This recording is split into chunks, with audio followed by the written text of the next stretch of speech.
to the Nigerian Economic Summit Group plenary on workforce nutrition and large-scale food fortification. I would like us to just walk around, give a handshake to each other, that warm smile. It's Christmas season, and to our Muslim brethren, we also welcome you to our season. Yeah. I think behind us we have the tea section if you need to have a cup of coffee or a cup of tea to keep yourself warm.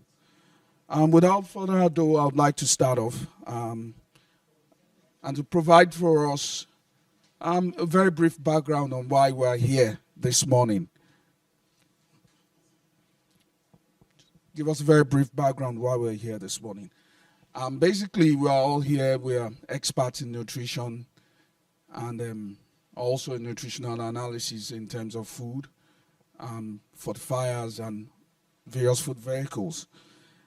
We're providing a platform today to discuss and share experiences on the challenges of large-scale food fortification and workforce nutrition. How we can create avenues to mitigate these challenges within the Nigerian context. When we do have mitigation programs put in place, it does mean that we have challenges. And one of the challenges we have, briefly I would like to just list them. We have issues with costing of nutrifying various types of food vehicles. We have also challenges of who pays for these, who defrays the cost on this. Is it the consumer or the manufacturer or the miller? We also have challenges of government support. So these are questions we seek to provide solutions to this morning. We also prefer to develop workable policy agenda towards sustainability of outreaches, and programs and commitments made, and that will be made. One of the objectives, I wouldn't want to list all the objectives, is to align ourselves with the urgency why CEOs of private organizations should buy into this project.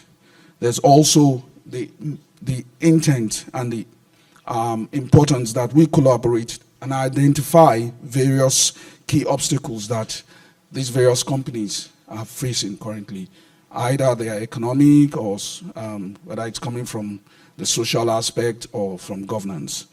So also we need to generate creative ideas to solve these problems. And our expected outcomes is, of course, we need to be assured that there is a commitment coming from both the private sector, government, IGOs towards improving large-scale food fortification and workforce nutrition. Also, we need to generate practical responses and actionable strategies for implementing the policies we will develop herein today. I need to thank you very much, everyone from in here, and I wish us happy deliberation.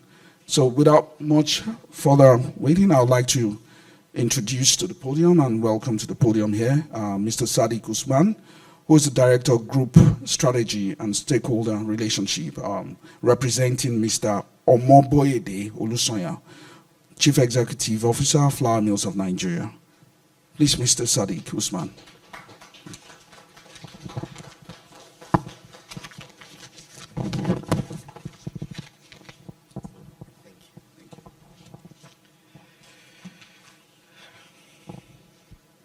Good afternoon, everyone. Good afternoon. I'm not sure if protocols were established, so I'll just say captains of industry, regulators, heads of associations, nutrition experts, development agencies, ladies and gentlemen. I'm delighted to welcome you to this roundtable session on the business advantage of industrial food fortification compliance and workforce nutrition. I bid you all good afternoon. I'm here in three capacities, actually, representing Mr. Omoboyede Olusonya, the Group Managing Director of Flour Mills of Nigeria PLC, who's also the board member on the board of the NASG, but also Flour Mills of Nigeria is co-chair of the Agriculture and Food Food Security Policy Commission of the NESG. And I'll speak to the third nature of our involvement shortly in this matter. So if you permit me, I'll go ahead and make the remarks on his behalf. Nigeria has one of the highest rates of malnutrition in the world, and it is imperative to acknowledge this stark reality. Recent data shows that 44% of children under 5 have chronic, long-standing malnutrition, with 11% diagnosed with acute malnutrition. However, the prevalence of vitamin and mineral deficiencies surpasses these visible manifestations of malnutrition, underscoring a broader and less visible concern. Micronutrient deficiencies, MNDs, are referred to as the hidden hunger because there are usually no observable signs to indicate those affected by them. In Nigeria, 42% of children between 6 to 59 months have vitamin A deficiency, and 21% of the population is at risk of zinc deficiency. Also, anemia, which is primarily caused by iron deficiency, occurs in 71% of children between the ages of 6 to 59 months old. Ultimately, amidst these challenges, there is a strong case for transformative shift and strategic interventions to address these MNDs. Nutrition and economic development have a two-way relationship. A high level of economic development contributes to improved nutrition, and more importantly, improved nutrition alleviates health concerns and acts as a catalyst for economic growth. Poor nutrition is more than a healthcare concern. It has tremendous multifaceted economic implications. Poor diet leads to numerous chronic diseases, often resulting in disability and premature death. For individuals, poor nutrition affects their quality of life and productive potential, hindering their efforts to work full-time or at all, leading to lower wages. On the other hand, for the government, the quality and quantity of the labor force determine the economic output and government revenue. The ripple effect of combating nutrition extends beyond individual health outcomes. It inherently boosts disposable income within our society. This upsurge in purchasing power translates into increased demand for food products, potentially bolstering profit margins, both large-scale industries and small enterprises alike. As I see it, we're focused today on two aspects of nutrition imperative. I will crave your collective indulgence to couch them as questions. 1, how do we as stakeholders ensure the presence of and adequacy of health-enhancing nutrients and micronutrients in food products in order to reduce and potentially eliminate deficiencies in important nutrients in the Nigerian population? 2, how do we close deficits in calorific intake for various demographic segments of the Nigerian populace, including the workforce segment that is critical to national productivity and economic well-being? The sub-themes of today's roundtable respectively address these questions. And so, in setting the stage for what I'm confident will be insightful discussions, permit me to use this stage to advance some perspective on the rationale for each of these sub-themes and our role as industrial food producers in pursuing their realization. There's a growing consensus on the importance of using fortification as a tool to bridge population-wide nutrient deficiencies, especially micronutrients. Vitamins like iron, calcium, etc., amid the high rising cost of affording a healthy, balanced diet through direct farm-to-table products. In a country where the average household spends 57% of their income on food, and with food inflation presently trending at over 31%. Industrial food fortification continues to rise in importance. There is a large group of Nigerians who do not suffer from absolute food poverty. That is, they continuously do not go hungry, but who are heavily reliant on carbohydrates, staples for their nutrition. For this lot, a balanced diet is highly unaffordable. Beyond the role of processed food in enabling year-round food availability and affordability, the option of industrial food fortification enhances the nutritional quality of food consumed of the populace. This reality informs our commitment at FMN to food fortification, which is the third reason I'm here. Despite the significant challenges we face, our range of staple food products, from bread flour to semolina, come vitamin A fortified. In addition to this, we, along with other flour millers central to the creation, in conjunction with TechnoServe and the Bill and Melinda Gates Foundation, of the Micronutrient Fortification Index, MFI, which was launched in 2021. This index enables we industrial food processors to monitor, assess, and keep improving on micronutrient fortification.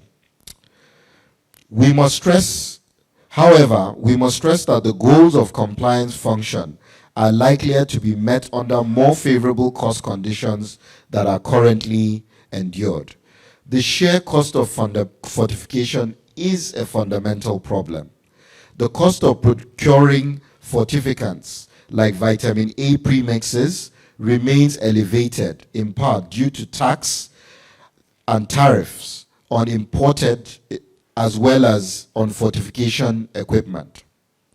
As processors, we do our utmost to limit the impact on this on the affordability of food products in general. Our hope is that today's deliberations and others like it can contribute to solutions to keep this commitment viable. Our second major sub-theme is workforce nutrition. The importance of employees and workers, the importance of supporting employees and workers, especially those in the lower rungs of the income pyramid, to close deficits in their calorific intake on a daily basis cannot be overemphasized. I believe that the importance of this draws in part from the evolution of business perspectives on the importance of employee welfare. The increasing view that employee welfare crowds in productivity and may ultimately prove a net benefit to business vis-a-vis cost. Just as school feeding programs have become an important element of childhood nutrition and healthy optimal childhood development, workforce nutrition is a critical contributor to labor productivity that is fully recognized at FMN. I am certain in many other corporates and industrial outfits across the country as well. Of course, in a climate of rising headline and food inflation and thus operating expenses, this commitment tends to become vulnerable.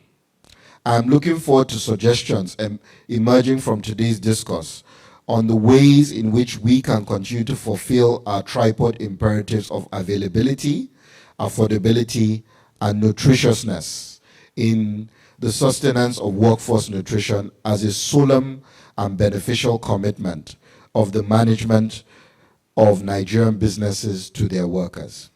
Let us all take a collective step forward, recognizing the interplay between nutrition, economics, and societal well-being. Together, we have the power to chart a course towards a healthier, more prosperous future for Nigeria and beyond. I wish us all productive deliberations. Thank you very much.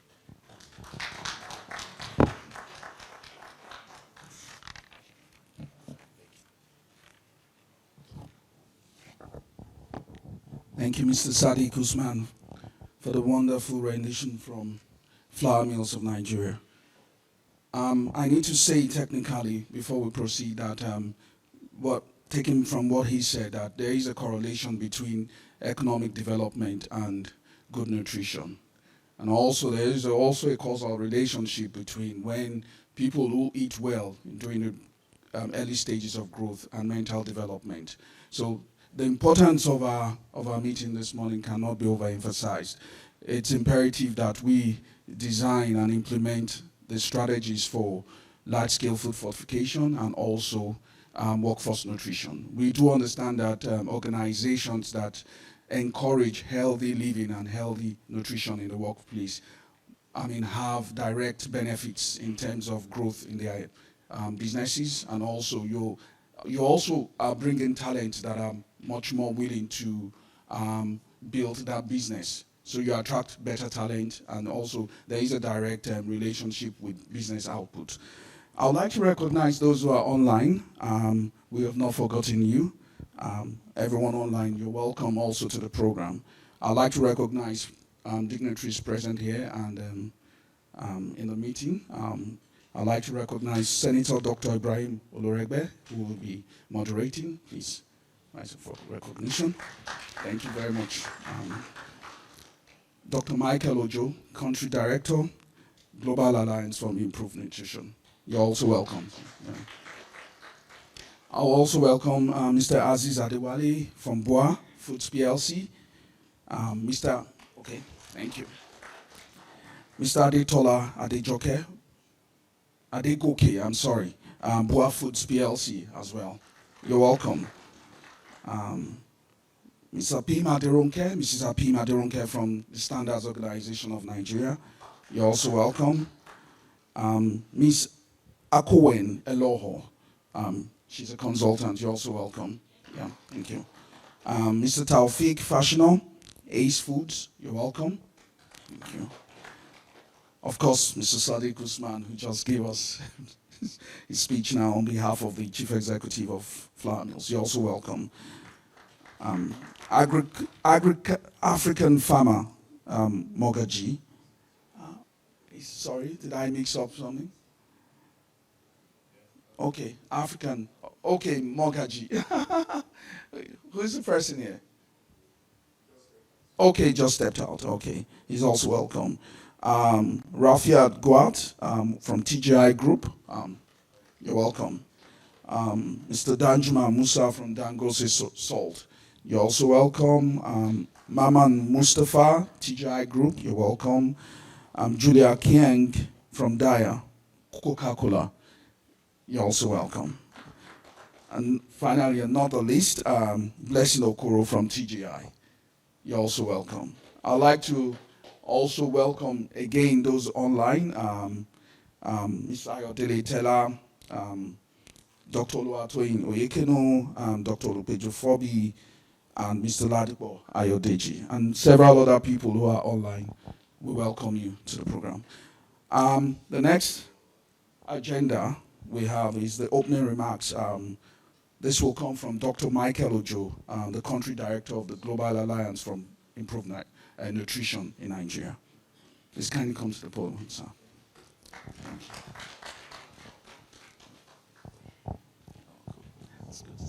Thank you very much. It's good to see you too, Mr. Okpelua. Is he doctor or prof now? It's been a while. Good afternoon, distinguished senator, distinguished guests, esteemed CEOs and representatives, colleagues from the regulatory agencies, distinguished ladies and gentlemen. It's a privilege for me to welcome you all on behalf of the Global Alliance for Improved Nutrition, GAIN, to this crucial CEO Roundtable. The Roundtable is on the business advantage of industrial food fortification and workforce nutrition. And I want to sincerely thank the Nigeria Economic Summit Group, NESG, for facilitating this vital platform.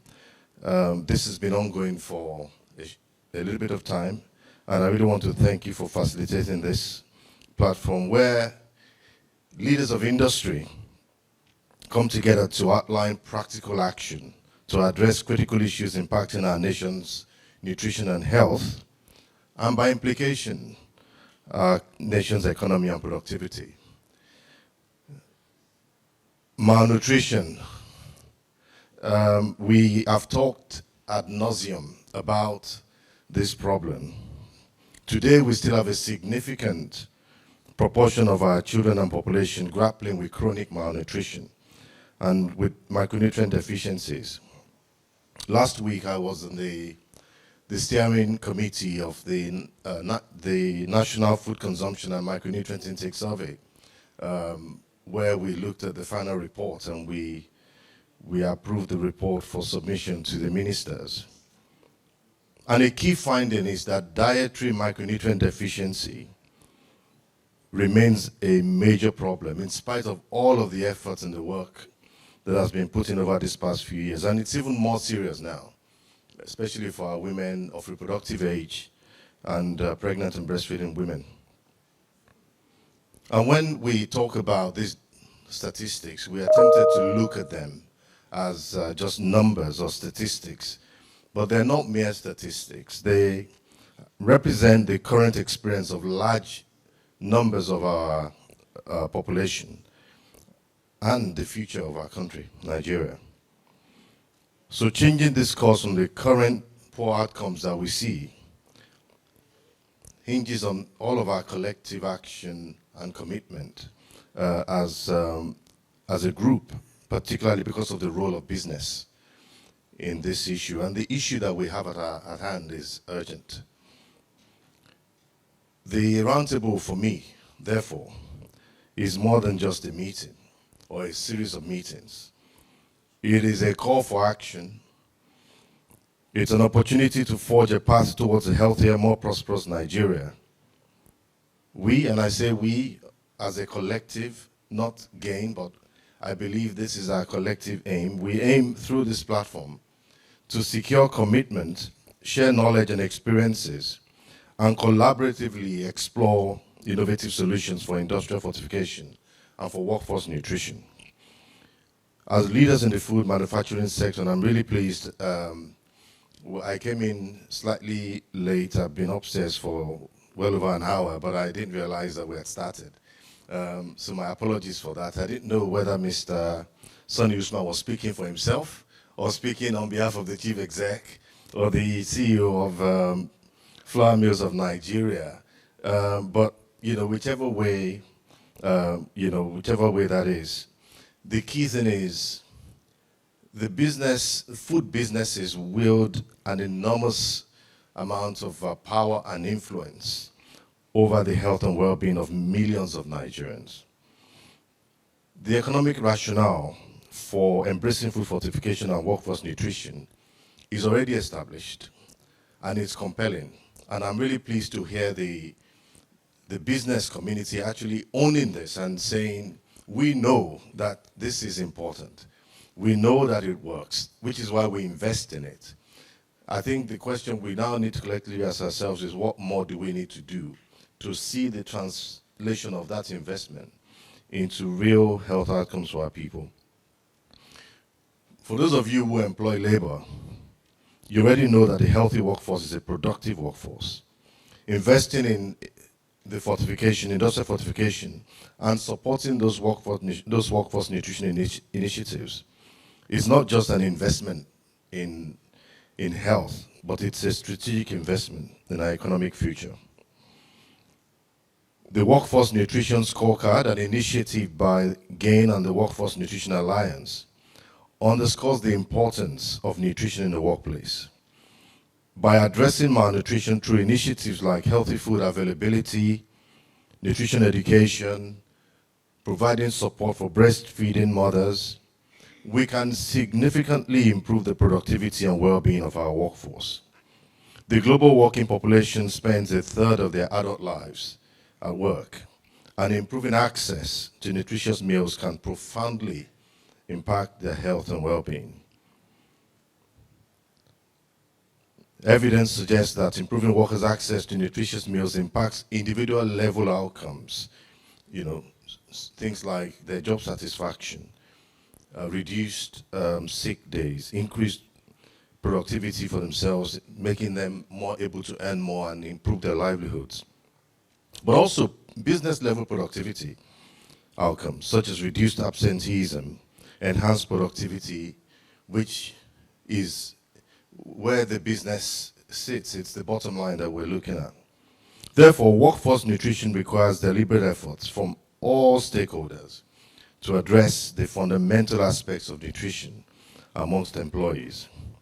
So today I urge you to articulate and embrace the role that you want to play in this transformative journey, your commitment to fortification compliance, to transparency and accountability, which is already clear. And I'm really pleased again at the ownership from industry of the Micronutrient Fortification Index, which is an industry-led platform or tool to hold themselves accountable for superior fortification performance amongst the big players in the country. You know, Mr. Usman talked about it as our thing, and I'm really pleased about that. And that transparency and accountability can really drive change in this country. Together we can turn the tide against malnutrition and build a healthier Nigeria.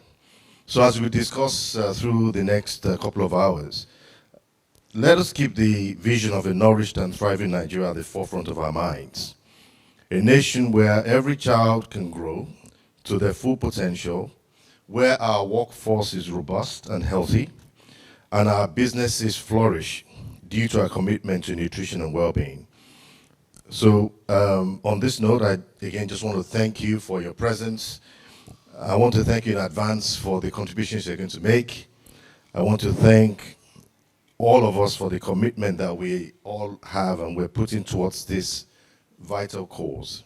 Let's all continue to work together to nourish the future of our country. Thank you.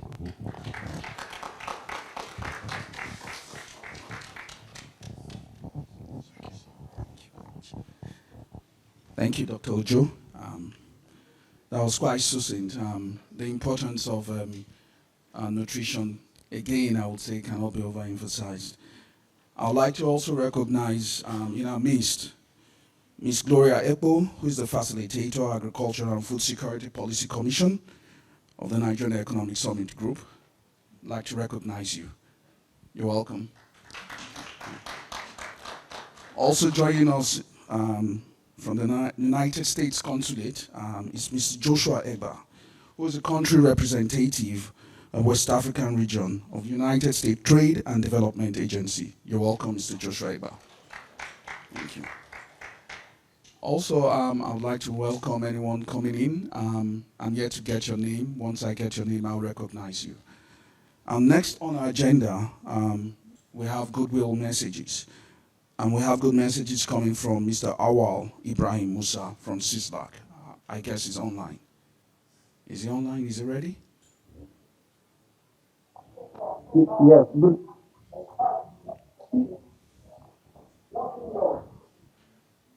Hello. Good morning, everyone. Hello. Good morning, everyone. My name is Mohammed, standing in for our Executive Director, Malam Awal Ibrahim Musa Ramjani, who, as I speak, is unavoidably absent. He couldn't join us this morning, but he's sending his warm regard to all the members of this meeting this afternoon.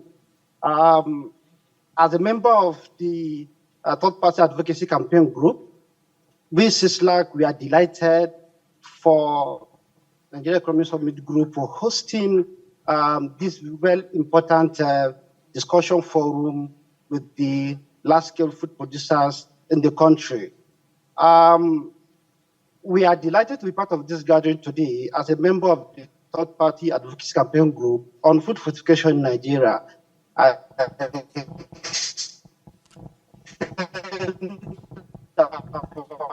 Warm greetings and one of you for making time to your presence here today demonstrates your unwavering commitment to improving the lives of Nigeria through the power of food fortification and workforce nutrition. As we all know, food fortification presents a unique and powerful opportunity to address widespread micronutrient deficiencies in our country, particularly among vulnerable population, by enriching stable food with essential vitamins and minerals. We can significantly improve public health, cognitive development, and overall well-being of Nigerians. The collaboration and cooperation of the private sector, particularly large-scale food producers, is absolutely vital to achieving our goal in large-scale food fortification agenda of the country. Your expertise, resources, and leadership are critical in ensuring the consistent and widespread adoption of food fortification practices as well as workforce nutrition. This roundtable discussion marks a significant step forward in our collective journey towards a healthier, more vibrant Nigeria. Through open dialogue, collaboration, and shared commitment to action, we can achieve the desired critical outcomes. By working together, we can ensure that every Nigerian has access to essential nutrients that they need to thrive. We can build a stronger, healthier, and more prosperous nation for generations to come. Let us use the opportunity to forge a powerful alliance, united in our determination to address malnutrition and unlock the full potential for our people and lives of millions of Nigeria. At this junction, we want to wish all the members of this discussion forum a fruitful deliberation. Thank you. Thank you, Mr. Awal Ibrahim Musa, on behalf of CISLAC. We have next on our list Miss Clara Tesla of OFI. Can you please give your goodwill message?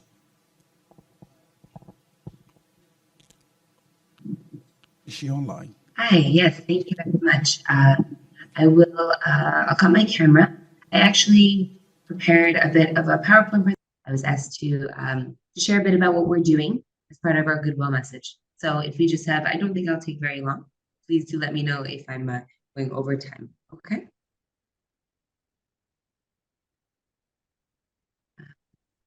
Please let me know. Okay, please kindly go ahead. Please kindly go ahead. You have 5 minutes. That should be okay. 3 minutes. I'll be quick. Okay, yes. All right. So first of all, thank you so much for having me here today. As I said, my name is Clara Tesler. I'm the Nutrition and Health Manager on the Central Sustainability Team at Olam Food Ingredients, or OFI, as we prefer to be known. So today, just very quickly, I'll share a bit about an introduction to our organization, a bit about what we're doing to support nutritional outcomes for our employees, and also then what we're doing in food fortification. So just a quick overview of OFI as an organization, for those of you who may not be aware. We are a global leader in natural and sustainable food ingredients, operating in 47 countries around the world, where we have over 40,000 primary and secondary employees, and source from almost 500,000 smallholder farmers. We work across 5 supply chains: cocoa, dairy, and spices. So with such a wide global reach, we are evidently well positioned to improve nutritional outcomes for our employees, our farmers, and our farming communities. And additionally, the global reach of our products means that there's this additional opportunity for an even wider impact when it comes to improving nutritional outcomes through initiatives like food fortification. So I'll dive right in. With this in mind, we've made a substantial commitment to improving nutrition for our employees in the workplace. Why workforce nutrition? A lot of this is already covered in the welcome messages as well.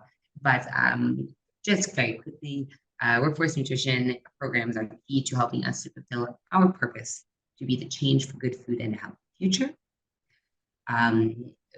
However, studies and our own experience demonstrate that when we invest in employee nutrition, we see benefits. Again, these were mentioned already, but improved employer-employee relationships, reduced absenteeism, increased productivity on a day-to-day basis, because healthier employees tend to be more attentive, more efficient.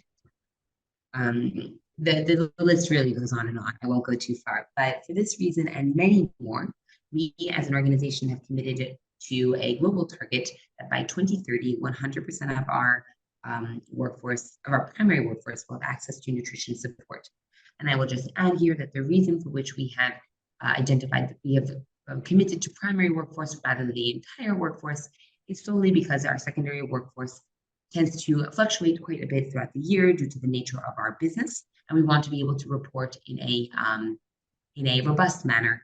But in practice, we are indeed aiming to reach everyone. So to help reach our target, I'm sure many of you, most of you are all familiar with this, but in 2020, we began rolling out the Workforce Nutrition Alliance's scorecard to better understand each site's nutrition offering and identify areas for improvement. And since then, teams across the world have been developing and rolling out workforce nutrition programs across the 4 main pillars as outlined by the Workforce Nutrition Alliance. I won't go into them because I'm sure you're all quite familiar, but I would be happy to discuss it later.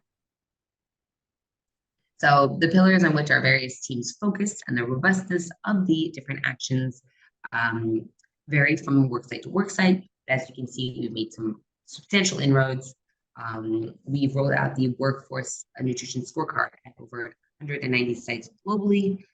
And as per our 2022 survey, about 80% are taking action, meaning they are active, which means that in total, about 39% of our total workforce and over 40% of our primary workforce are already benefiting from workforce nutrition activities. Just want to take a second to zoom in on some of the fantastic work that is happening here by our teams in Nigeria. As someone previously mentioned, and I apologize, I can't remember at this moment, Nigeria has some substantial rates of micronutrient deficiencies, of malnutrition. I believe over about 50% of women of reproductive age suffer from anemia. Rates of vitamin A deficiency among young children are quite high. This is just to name a few. So anyway, we just a few quick examples. We are working in Nigeria across the cocoa, cashew, and dairy businesses. For instance, our and rolling out activities across all of these businesses. Cashew business conducts annual improved health checks, screening employees for various nutrition-related indicators, and providing follow-up consultations based on the results.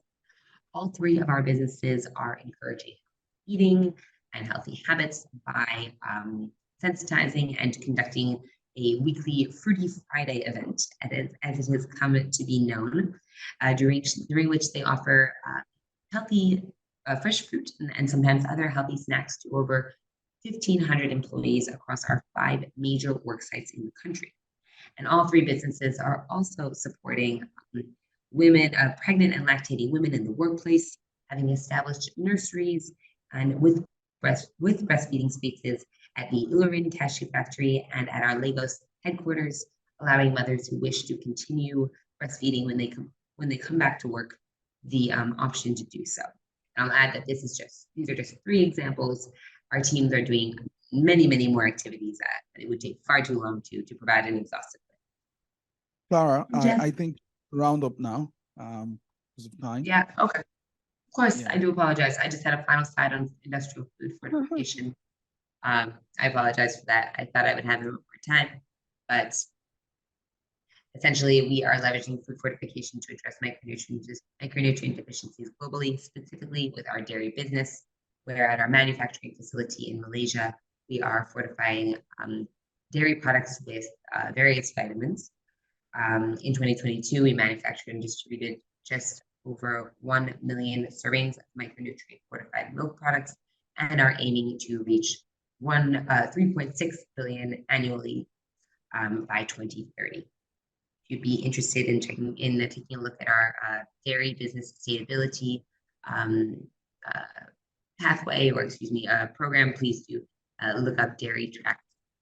Just to round it off, our operations when it comes to this business are quite global. The majority of our fortified products is destined for the Middle East and Africa, where they're either sold or used in other products to improve the nutritional value of dairy-based foods across these markets. Okay, Clara, I'll thank end you. it there. I do apologize. Thank you very Thank much. you so much for your Yeah, thank you so very much. It still remain online. We'll be referring some questions to you much later. But thank you for your presentation, Clara. And we have someone else also on online from eHealth. Kindly present your goodwill message from eHealth.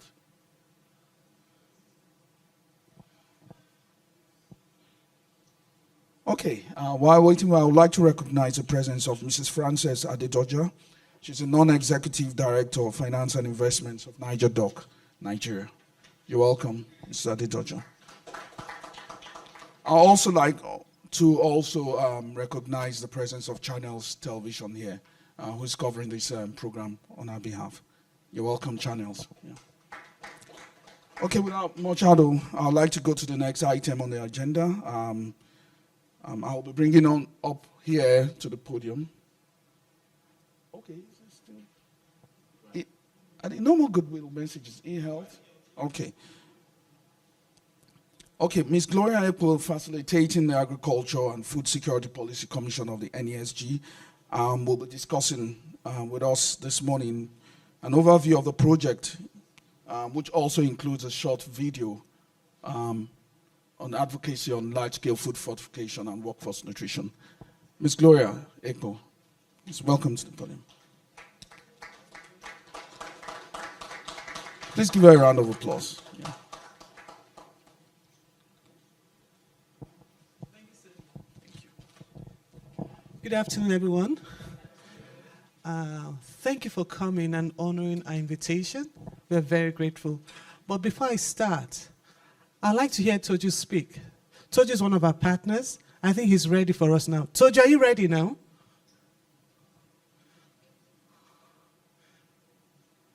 Toju? Okay. Okay. Okay, thank you, sir. As introduced, Gloria Ekpo. I work with the NESG as a volunteer facilitator for the Agriculture and Food Security Policy Commission, and it's really a privilege to stand before you. My presentation, looking at what we're doing with other partners on the large-scale food fortification and workforce nutrition third-party advocacy project, is very important to us, and we'd like to share some of our findings. And the thing, I'm going to take it this way. I'll talk about the problem, which I'm so glad many of our distinguished ladies and gentlemen have talked about it in their presentations, in their goodwill messages, so I don't have to concentrate on defining the problem per se. I'll also talk about what the project was all about or is all about, and I'll talk about the highlights of what we did in this phase and some of our observed outcomes and our brief recommendations as proposed by some of our consultants. We all know that deficiency in micronutrients is widespread all over low-income countries, middle-income countries, and it also comes in different ways too. And we also know that it affects their cognitive capabilities of many people. I'll be very honest with you, I didn't look at it from that angle. I'm a real student under this process, and I'm learning a lot also. And it's evidence-based that poor diet on the job is costing nations so much, over 20% loss in productivity, and is also causing a lot of issues in obesity in industrial countries. And we also know that, as we have rightly stated here, that poor meal plans or programs and poor nutrition are some of the underlying causes of lack of productivity in the workplace. And it's also evidence-based that we know that economists have concluded that fortification, food fortification is very important. It's one of the best ways amongst other cost-effective ways, strategies to curb malnutrition. Sorry, am I there? Okay, sorry. Slide, please. Am I going too fast? I only have 5 minutes. Okay. And I was saying that economists have concluded that fortification is among the most cost-effective strategies to curb malnutrition in national economic development, because food fortification has proven to have demonstrated health, economic, and social benefits. So you can never lose it. Large-scale food fortification, biofortification, all the manners of fortification, because it's a win-win for everyone. And we also know it's evidence-based that workforce nutrition programs have proven to encourage healthy eating habits in the workforce. I know how bad mine has been, if I must tell you. I wouldn't say I'm a Coke addict, with due respect, but honestly, Coke is one of the reasons I'm like this. I used to be slimmer. So I have to, Senator, you're looking at me. So I have to work on it. But I know that there are some habits I'm learning to balance my equation based on some of the lessons I'm learning from here too. But one thing I know, that in spite of all this, in spite of the strategy on large-scale food fortification, no proper regulatory framework is in place to ensure that food fortification compliance and workforce nutrition in Nigeria private sector space is adhered to. So that's something we are also looking at and want to work on. And we thank God for people like organizations like GAIN, who are giving NESG, CISLAC, and eHealth the opportunity to find expression in this process. And so because of this, the Global Alliance for Improved Nutrition, GAIN, launched a 3-party advocacy program in collaboration with CISLAC, who made gave us a goodwill message. eHealth, who has chosen to be quiet now, I'm provoking him or say something. And NESG, yours truly, with a broad aim of promoting narratives on preventing micronutrient deficiencies in the working population and food and nutrition security. So, how does NESG fit into this? I know there's a time people used to think that NESG was part of government, was one of the ministries in government. But in case you don't know, let me just, because it's always fun when someone says, oh, you work with NESG, okay. Let me not go there. But for those of you who don't really know NESG, NESG is a non-for-profit, non-partisan, private sector organization with a mandate to promote and champion the reform of the Nigerian economy into a modern, globally competitive, sustainable, inclusive, open economy. That's plenty English. Long and short, we want the economy to work. So we'll push for policies, we'll push for processes, we'll push for everything to make sure the economy works. Because once the economy works, it benefits all of us. So what's our role in this project? It's highlighted there. I don't have to read it out. The 3 major projects, because we work with the private sector.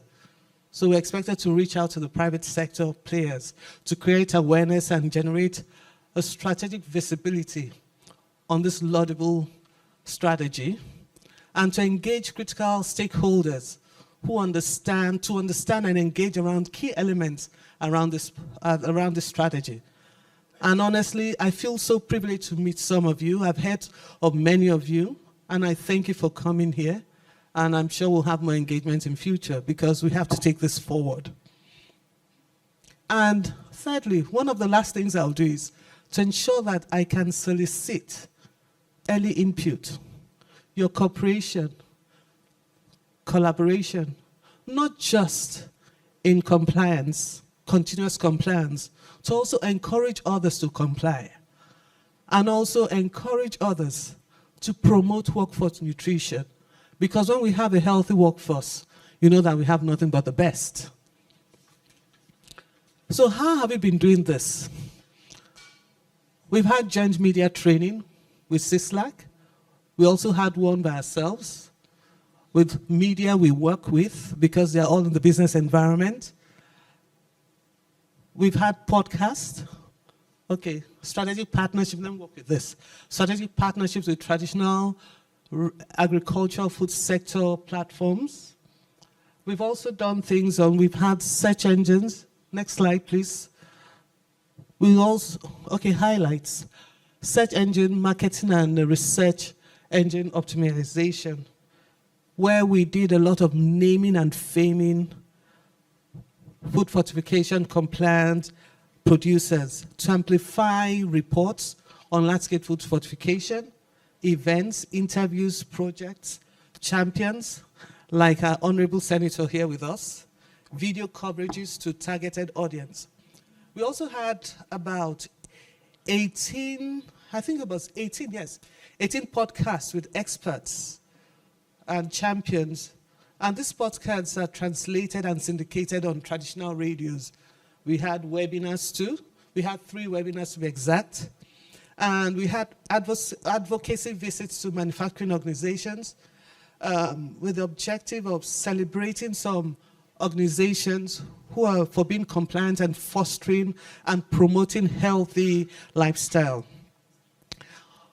We're honored by Dangote Salt. They received us, and Flour Mill Nigeria Limited received us, and we learned a lot. I missed those visits, but I have pictures to show for them. Please, could you show them pictures of some of those things? Yeah, see Deji there. See that people in yellow. Mm-hmm. And another thing we did was we were also opportune to interact with celebrity chefs. We had, how many of you know Chef D? I know Chef D now, in case you don't. Okay. Meanwhile, I've never met him, I've only spoken to him. Okay, and then Chef Moose, she's in Abuja, and there's Chef D Ninja. I've never met Chef D Ninja also, but I've seen his work. And you know, the funny thing is, cumulatively, they have a followership of over 1.3 million, and we're looking at the younger people. You're looking at people who were groomed on Indomie, if you know what I mean. So now we're talking about health. I'm not saying Indomie is bad, though, but we're talking about healthy eating. So you can put some carrots, some this, some that, and it makes it easier. And one of our podcast session, another picture? Is there any other picture? When we had webinars.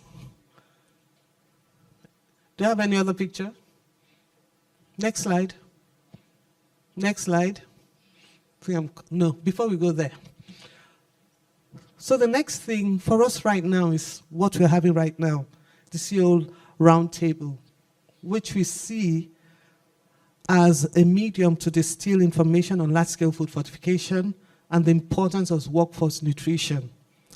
And we hope that in this session, based on the kind of interaction we'll have, the discussions from our esteemed members of the panel and others you had listened to earlier, that we'll be able to secure commitments to improve large-scale food fortification and workforce nutrition as we encourage your commitment.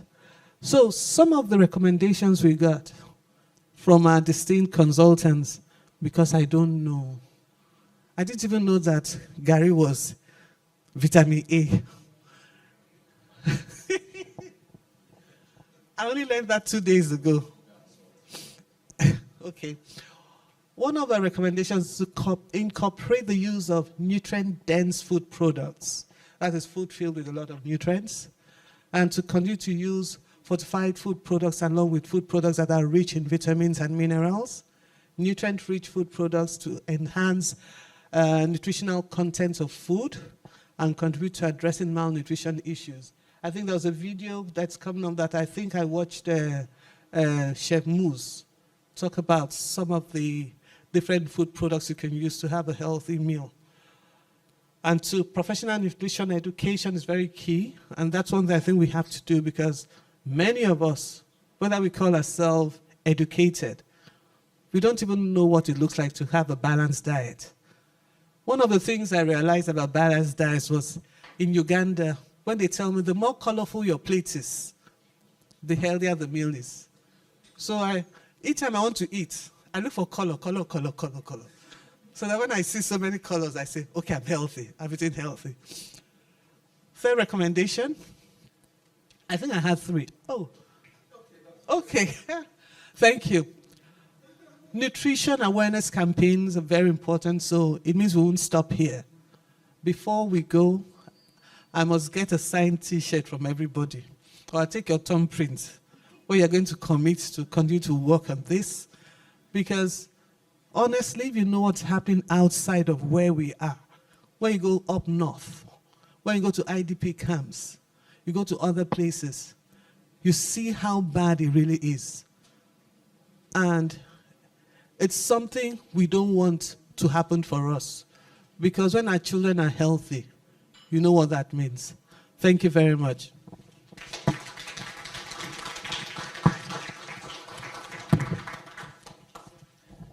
Thank you, Ms. Gloria Ekbo. Yeah, thank you very much. I would like to inform us that while the goodwill messages is going on, just a slight adjustment to the program. We have the tea section behind us. You could just take a walk and have tea and some biscuits and some snacks. I would like to call on eHealth to give their goodwill message.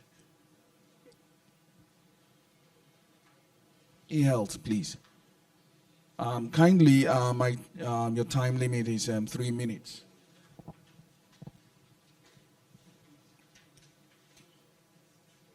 If eHealth is not ready, then I would like to call on Ms. Rafiat Gawat from TGI, please, to give their goodwill message. Please, a round of applause. A round of applause.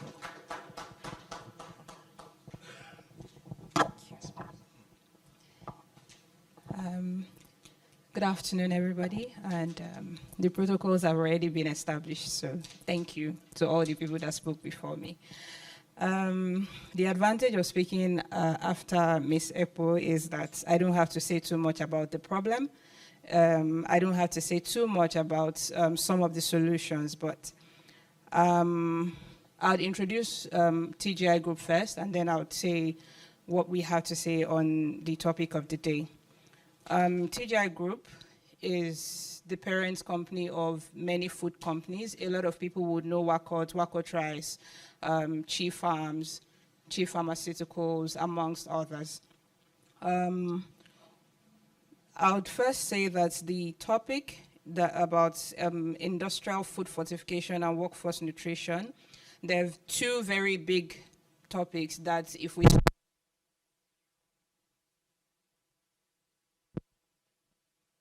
and will still not be done.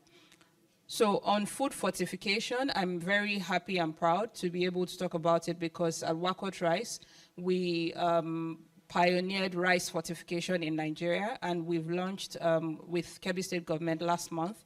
We produced 500 kg of rice, and the governor's wife purchased everything immediately. So we're doing a lot of work in fortification for rice at the moment. We do a lot of food products, soya oil, seasoning cubes, amongst others. So food fortification is a big topic for us.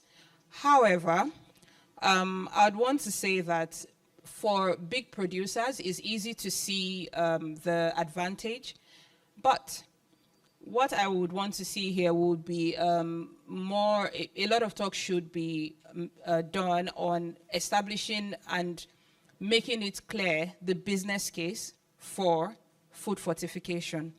Because you'd have to understand that people are running businesses. Consumers are feeling the impact simply because producers are feeling the impact. And so you would have to make it clear why it is important for people to invest in food fortification and why consumers then should buy it. Now, when you talk about the consumers, a lot of people focus on the rural consumer.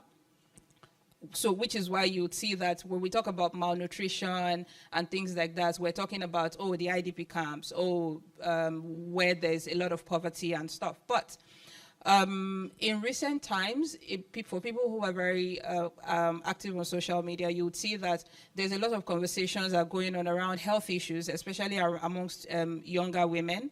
And people are talking about a lot of reproductive health issues, which is very common, much more common now than before.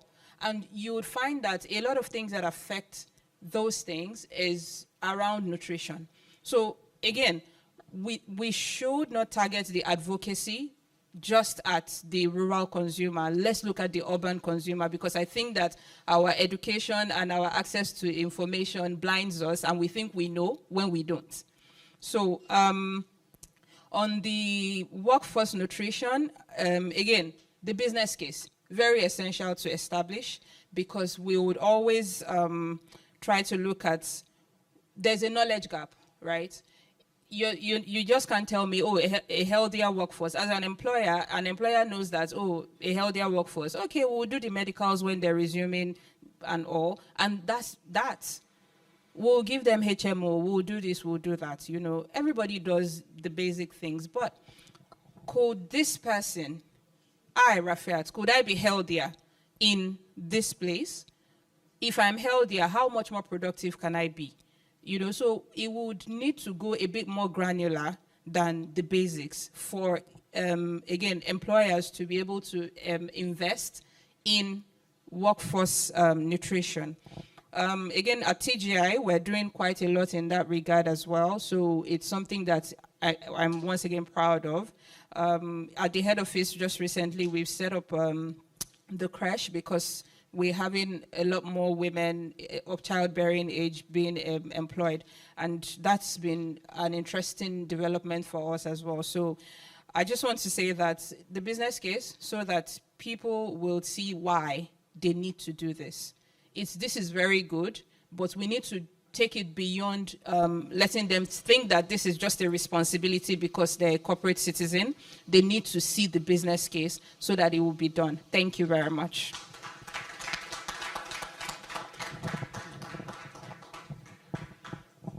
Rafiat, you spoke definitely on the points we're going to discuss here today, and these are the key highlights or crucial challenges we have. One of them is also advocacy and education. It's one thing for you to understand that you eat, but it's also one thing for you to understand that you're eating nutritious food, not just stomping things down your throat and into your stomach. Is he held? Are you ready now for your own goodwill message? He held?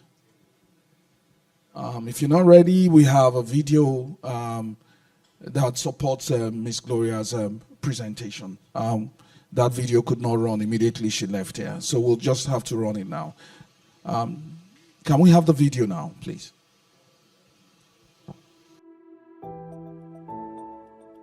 In a world where change is the only constant, one essential factor remains unwavering: our universal need for sustenance.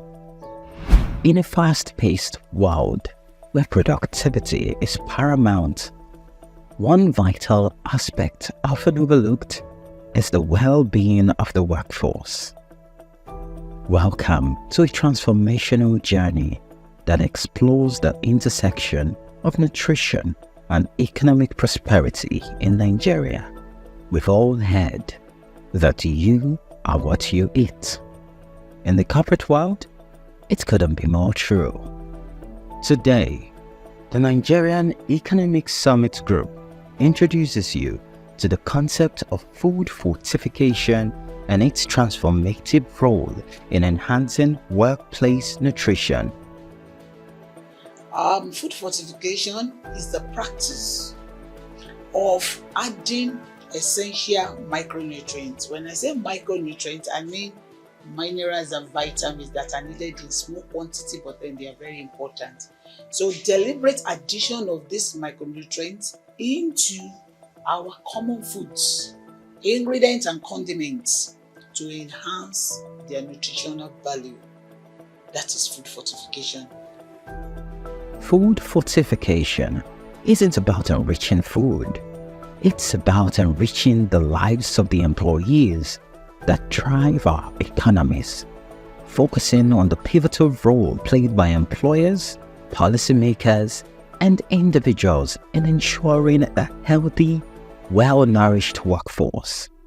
The Nigerian Economic Summit Group brings together visionaries, policymakers, and leaders who share a common goal to harness the power of food fortification for the Nigerian economy, exploring the benefits, increased productivity, reduced absenteeism, and improved job satisfaction that come from a well-nourished workforce. There are a lot of challenges. First and foremost, it's a novel area. There's this lack of awareness. People don't really know the benefits because they don't know. So what you don't know, you don't know. So there is a need to create awareness. People need to know the importance of workforce nutrition. You as an employer, you need to know why you need to, for example, serve healthy food at work for your workers, or you do focus health checks for your workers, or you want the woman who's lactating to have a safe space to breastfeed. We know that the mother, once the child is healthy, the mother is also healthy. So providing support for the mother is already something that promotes the well-being of the employee. And once the employee is happy, is not stressed, productivity is enhanced. Not only that, all the benefits of breastfeeding, like keeping the child healthy, keeping the child out of the hospital, keeping the child bonded to the mother, will be realized. And all of these ones will have a multiplier effect on the employee productivity effectiveness. There will be less of absenteeism at work. There will be loyalty of the employee to the organization. We're moving from balanced diet now, we're moving to adequate diet. So it's not just you balancing carbohydrates, protein, and vitamin. It's about you balancing them, making them adequate for your needs. Because a pregnant woman has a different need from an adult male. A lactating mother has a different need from a young woman who is of childbearing age. So your diet has to be adequate for you. Discover how food fortification aligns with corporate social responsibility, leading to a more sustainable, profitable, and socially conscious business. Insights from nutrition experts are provided on practical strategies to encourage better eating habits and promote wellness in the workplace. Micronutrient deficiency is a lack of essential vitamins and minerals in the body, which are usually required in small amounts to ensure proper development and growth. However, studies have shown that micronutrient deficiency is really prevalent in developing countries, especially in Nigeria. And micronutrient deficiency causes a lot of health-related issues like fatigue, dizziness, and shortness of breath. The Global Alliance for Improved Nutrition GAIN was established 21 years ago with the aim of tackling human suffering caused by malnutrition. And over those 21 years, we've walked through our programs to deliver impact on the ground in many countries across the world, including Nigeria. So we have iron deficiency. Anemia, for example, is as a result of iron deficiency. When you're not eating enough iron from your food, the person can become anemic. We also have vitamin A deficiency. Yeah, vitamin A, right? The list is endless. We have vitamin C. Those are micronutrients of importance. We have vitamin A, vitamin C. And that vitamin C is very important, yes, right? It's very because of important. the antibodies. Antibodies, in fact, vitamin C helps in the absorption of iron from our plants.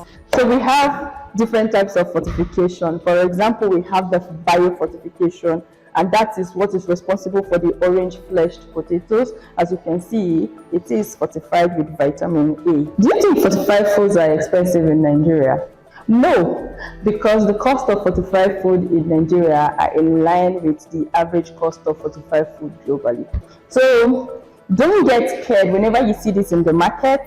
It might just be a little bit, higher than the regular ones that we have, but the difference, I promise you, is not much. Yes. So if you want something that is highly nutritious, you can go for the orange-fleshed potato. I'm sure by now you'll be wondering what vitamins are compulsorily fortified in Nigeria. For example, these salts I am adding, they are iodized salts, fortified with iodine. My oil is fortified with vitamin A, as well as the flour, even sugar that I'm going to be using later is fortified with vitamin A. So you can see that the ingredients I have here, they are, nutrient packed. The practice of adding vitamins and minerals. Vitamins and minerals are what they call micronutrients. It's technical, means they are very small, but they are very essential to be able to have good nutrition. You may eat big pounded yam, big gari and so on, but you won't get appropriate nutrition. You may still be malnourished. A child that is chronically malnourished for the first 2 years of birth, we have already damaged the child's brain's capacity to assimilate for the rest of their life. Join us as we engage in a stimulating dialogue with HR executives, nutritionists, and industry leaders who have embraced the concept of workforce nutrition.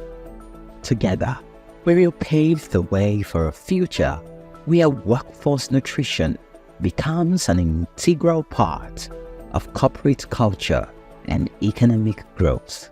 We also dimension the workforce nutrition, advocacy project.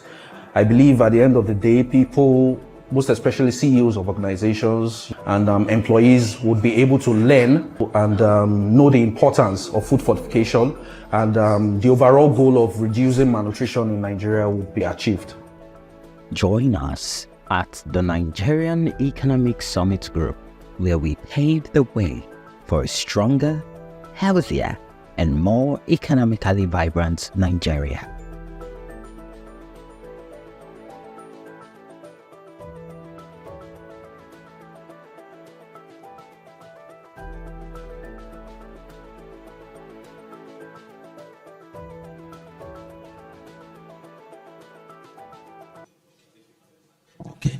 Thank you very much for the video. Because of time, we would like to quickly run to the next item on the agenda, which is a presentation on the advantage of workforce nutrition. This is going to be given by Adejoke Dewusi from the Global Alliance for Improved Nutrition. Joke. Please, a round of applause for her. A round of applause.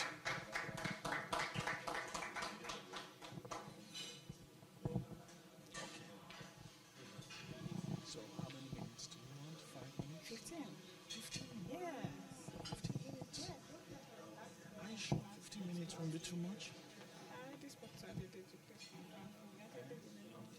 Okay, if you can do it in 10. Try and squeeze it in.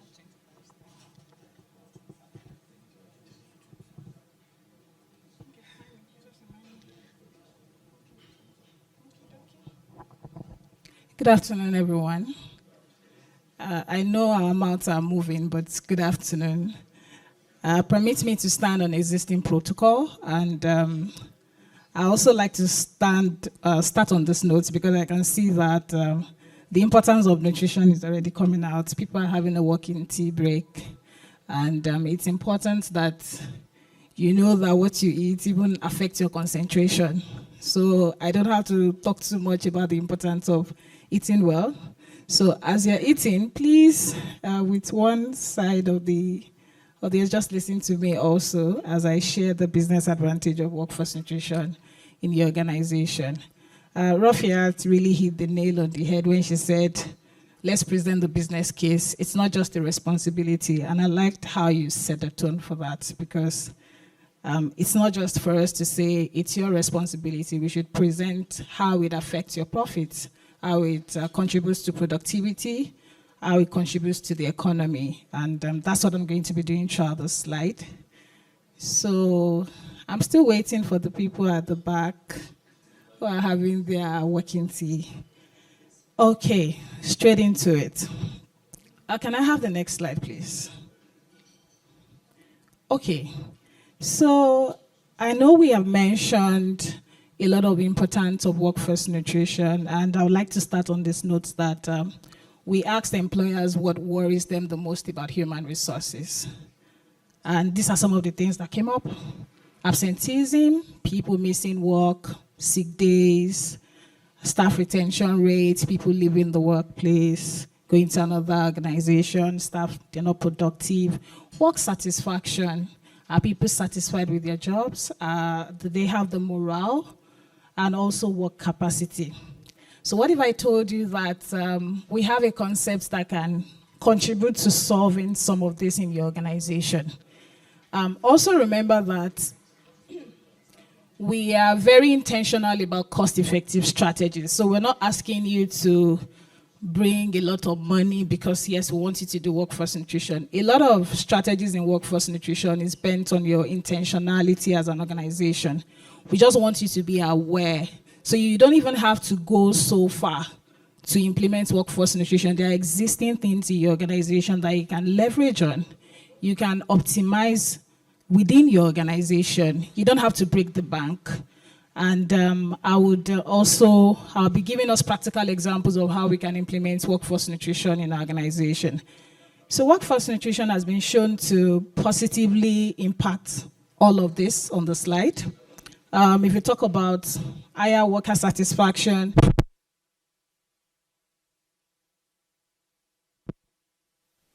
surveys that have shown that in organizations where we have workforce nutrition, workers have reported higher work satisfaction.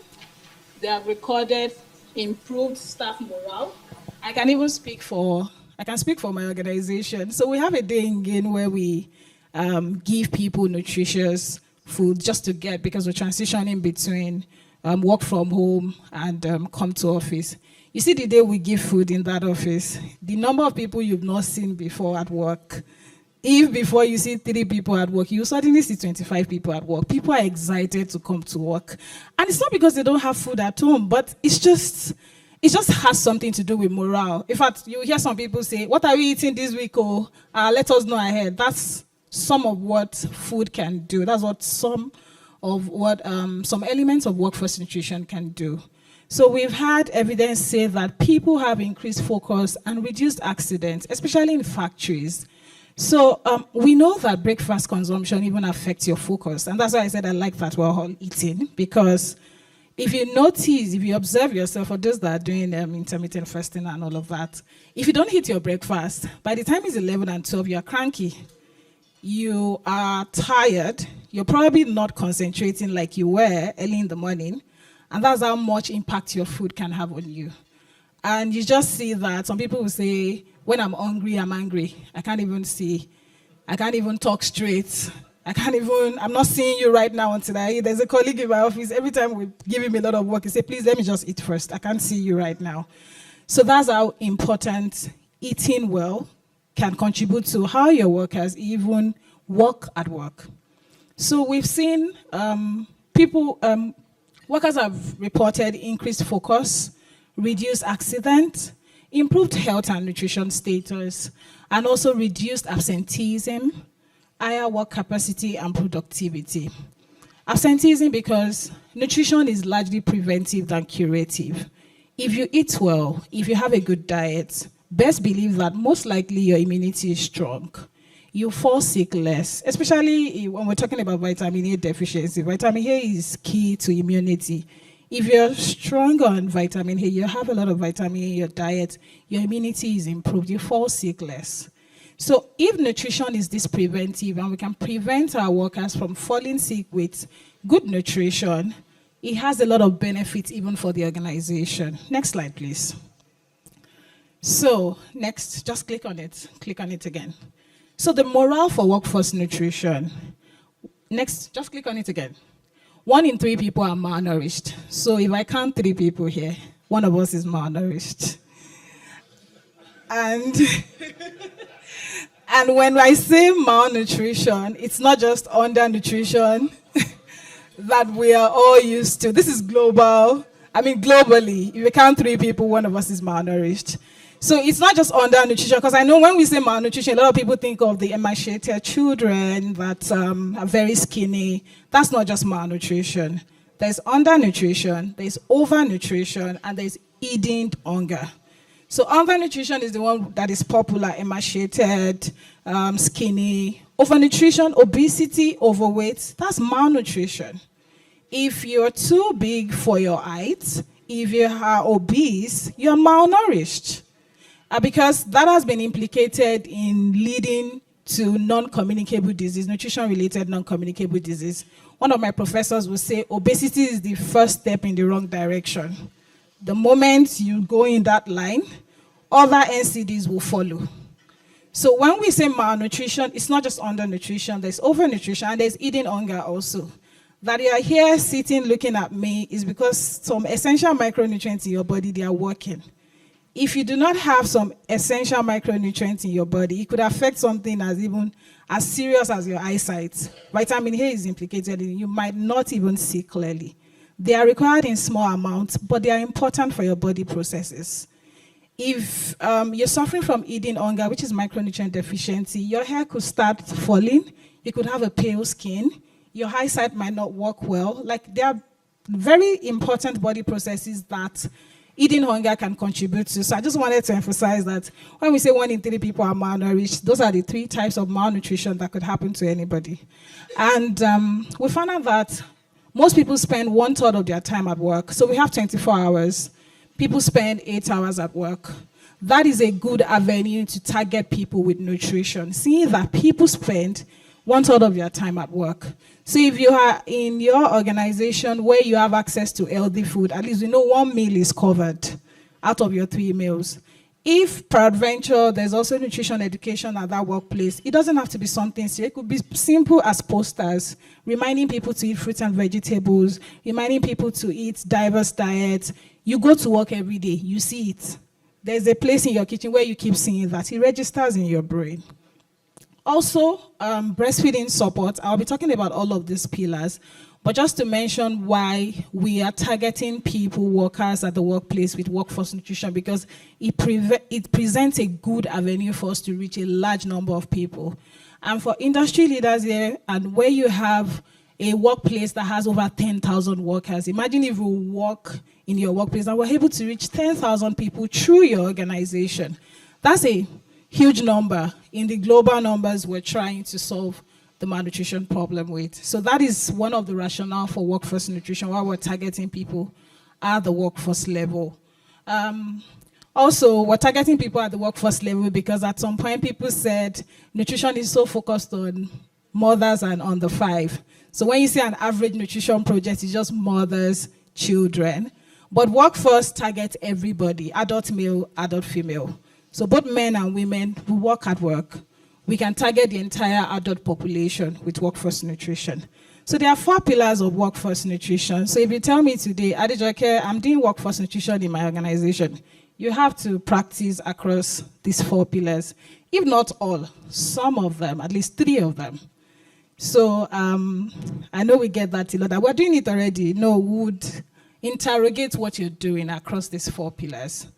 So we have healthy food at work. We have nutrition education, nutrition-focused health checks, and breastfeeding support. If you cut across this, you're our ideal company. In fact, we'll spotlight you, we'll come around, we'll do a video, we'll sing your praises to everybody if you do this. Because we're also looking at organizations in Nigeria that can be the trailblazers, the pace setters to workforce nutrition in Nigeria, because it's a global movement. We have a global workforce nutrition alliance across different countries, and we're looking for the frontliners in Nigeria that will join us in this. Next slide, please. I already mentioned the benefits of workforce nutrition. Rafiat, you have your business case here. So staff turnover and satisfaction, increased reported loyalty. These are evidence-based in organizations that have practiced workforce nutrition. Reported loyalty and job satisfaction, improved potential to attract prospective employees. I know an organization on Twitter where they package, I think they work with Eden Life. They give their employees food from Eden Life. As simple as that is, you need to see how excited people usually are. Say, I want to work with this organization. They'll give me food. They'll give me this. I mean, these are some of the other benefits that we can have to what we're presenting to prospective employees. So It helps you to sell your organization's market. That we also have these added benefits. If you work with us, we implement workforce nutrition in our organization. You'd have access to all of this. Also, worksite profitability. There was a story I read on LinkedIn of a woman that said our organization, our boss provided facilities for her to breastfeed at work. And she was at the verge of leaving the organization, but because of that simple act, she has decided to stay with him, I think for about 2 years or so extra, because she felt that support was huge, and she does not know where she's going to get that again. Those are the success stories. Employees that are in supportive environment. People don't just work for money alone again. People want to work in supportive environment. Mothers want to work in an environment where they are comfortable, where they are happy, where they know that their kids are there. I'm sorry I'm using a lot of social media examples, but these are some of the informal ways we gather information around workforce nutrition. I heard of a woman who left her child in a crèche. I think that story trended on Twitter. She left her child in a crèche far away from work, and she was coming back, and she came back to a dead baby. And it was such an emotional story because a lot of people started victim blaming her, dragging her. Why did you even go to work? Are we now saying women should not work because they're breastfeeding? So these are some of the supportive ways in which we can improve loyalty of workers to the organization using workforce nutrition. Yes, so across the 4 pillars, I'll give practical examples. Healthy food at work. If you say, Adejoke, we're already providing healthy food at work, okay, no problem. We would interrogate that. So do you have a separated eating space that is clean, that is spacious, and where employees can access clean water and and wash their hands with soap? Or are your employees eating on the go? Do you just throw the food at them and they're running and they're eating? I mean, do you have that space? Do you offer healthy snacks? We're going to interrogate that. I tell people the easiest healthy snack you can offer anybody is fruit and vegetables. Don't stress it. Just give fruits. That's nature's way of giving us a snack that we don't have to cook. Don't even stress it. So are you giving them healthy snacks? In your canteen, do you have healthier offerings in your canteen? So for organizations that already fortify their product, are you even feeding your employees with those fortified products that you have in your organization? Let's start from home. Are you feeding them, or you feed them the other version? I want to believe no, and I'll stick to that. Do you also promote nutritious foods? So you have fortified food options in your food options, healthy foods, biofortified, because we also promote biofortified foods also. Do you have that? If you say you're giving them, for example, fufu, or you're giving them eba, is it vitamin A gari? Is it vitamin A cassava that you're using? The salt you're using, is it fortified? The oil, is it fortified? We're going to interrogate the ingredients of your recipe. So once we are able to tick that off, we can tick you off on that pillar and go to the next pillar. Also, for organizations that have street vendors around them, you can also insist on the kind of foods that they bring around your food environment. Since they are serving your employees, you can insist that we do not want junks around us. By junks, I'm not going to give direct examples, but I know that we're ready to work with you technically to also help you to curate, optimize the recipes that you're planning to use, and also some of these food that you want around your food environment.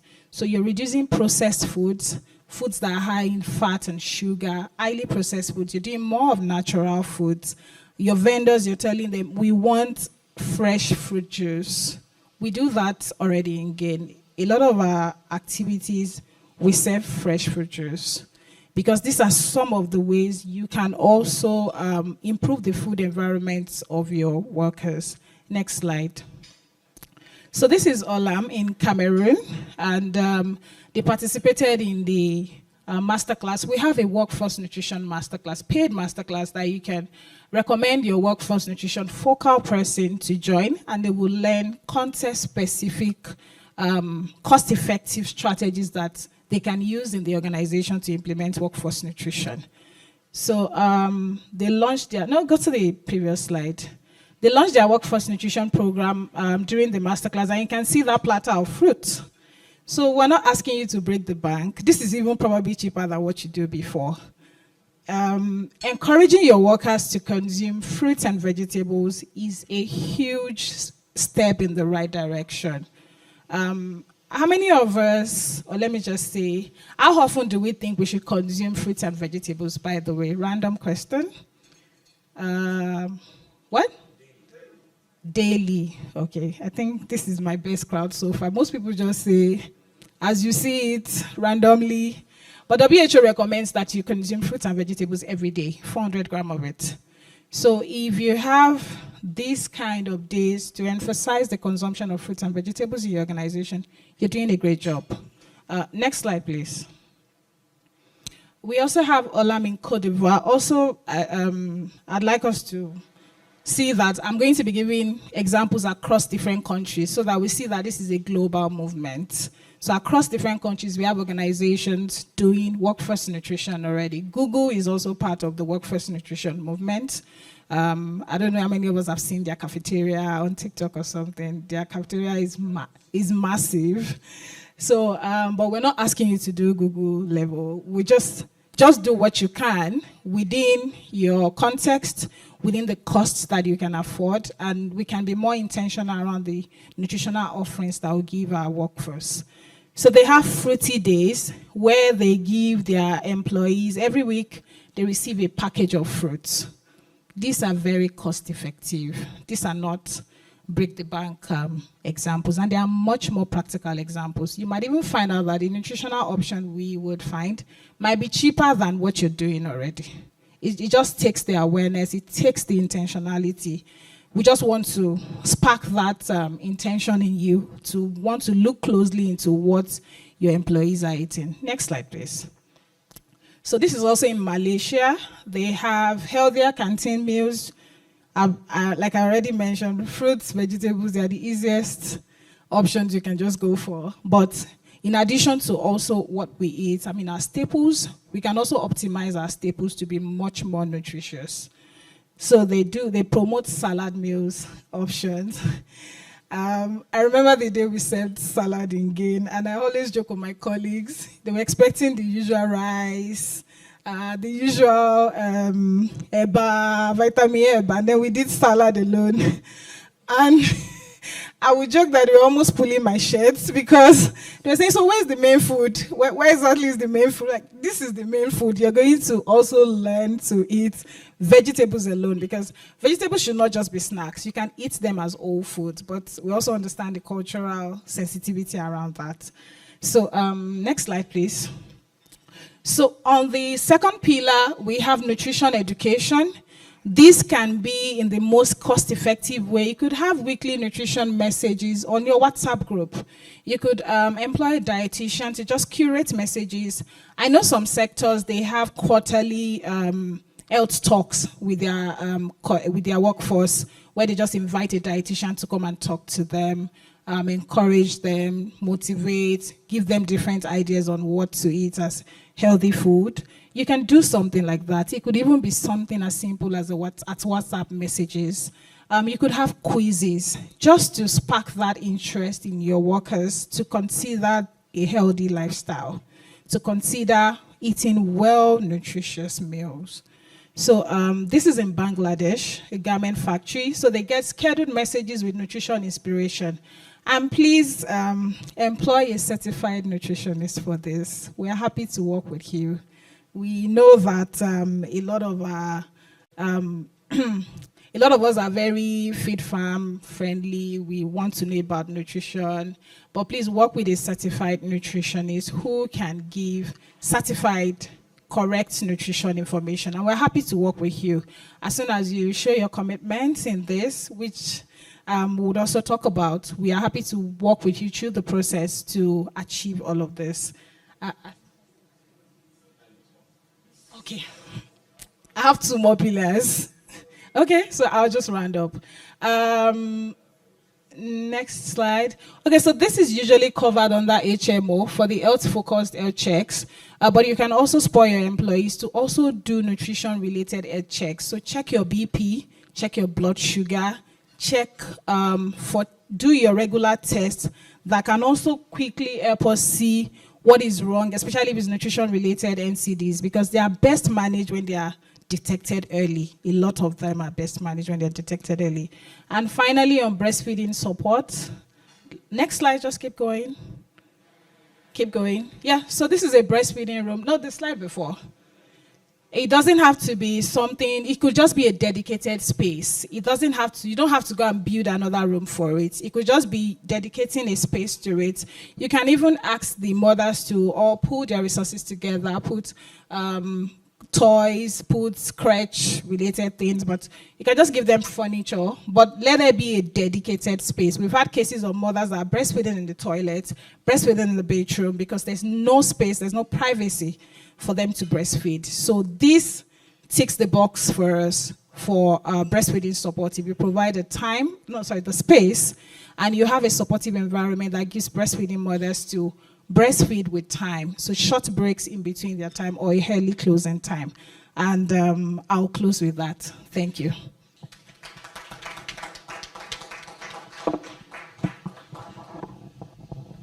That was a wonderful presentation by Adejoke.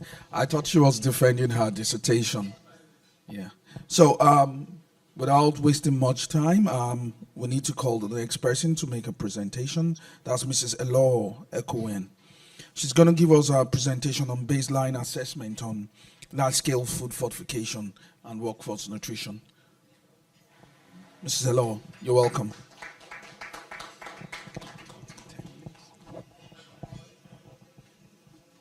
Good afternoon, everybody. And thank you, everyone, for making my walk a walkover. I mean, like, I'm a Christian, so I'm just going to use this. They said, out of the mouth of many witnesses, the word of God is established. So all my presenters have actually presented what I want to present. So I'll just go forward and talk about fortification and the importance and the need for compliance. So during our advocacy visits, we visited 2 organizations, and they showed us their processes of food fortification. However, there are still some limitations. What I expected was not what I saw. By the time I checked, please, my slide, please. Next, this is just definition. So let's look at the Micronutrient Fortification Index. Please and please, organizations, CEOs here, please, can you see if your organization is here? Let's see, let's just take a quick look. Not yet. What are you doing about it, if I may ask? Why are you not here, if I may ask? We're not fully It's... Oh, okay. I love the fact that we're genuine about your... Oh, okay. Thank you for that. So we are here to emphasize on the need for compliance. Let's ensure that the food that are being sent out are actually fortified, because on the long run, it actually affects each and every one of us seated here. If you are not fortifying these foods and we go and buy them from the market, that means we're not eating the right nutrients that is needed for our body. Thank you. So I just want to run through workforce nutrition. Next slide, please. I just want to give some points on how we can implement workforce nutrition in our organization. Like Adejoke said earlier on, she talked about healthy meals at work, so I'm going to emphasize on it. Cultural, next slide, please. So this is how your healthy plates should look like. If you're going to give your employees meal, these are things you should consider. My plate, this is designed by WHO. So a portion should have your fruits, your vegetables, your grains, your proteins, and your dairy. So we have a lot of fruits in our environment. We have apples, the list are endless. And then we always advocate for lean proteins over fatty proteins. Then let's move. We talked about processed carbohydrates. We prefer complex carbohydrates over processed carbohydrates. Also, inclusion of cultural sensitivity. Nigeria has a lot of different ethnic groups. It won't make sense if we're not considering this factor when giving food to our employees. We cannot continue to offer only a particular soup when we know that we have Northerners, we have Southerners, and we have those from my region in these organizations that we want to also protect. Next slide, please. So Joke has already said some things on this, so please, next slide. So inclusion of biofortified foods in meal preparation. So in as much as we're giving meals, we want to encourage healthy meals. And one of the ways to meet up this is through biofortified products. So we have the orange fleshed sweet potatoes. That's the picture. So you can actually introduce this into your organization meals. You can also include vitamin A fortified cassava. So instead of our regular gari, we can go for the vitamin A fortified cassava because it has higher content of vitamin A than the regular one. Next slide, please. Nutrition education. This is very interesting.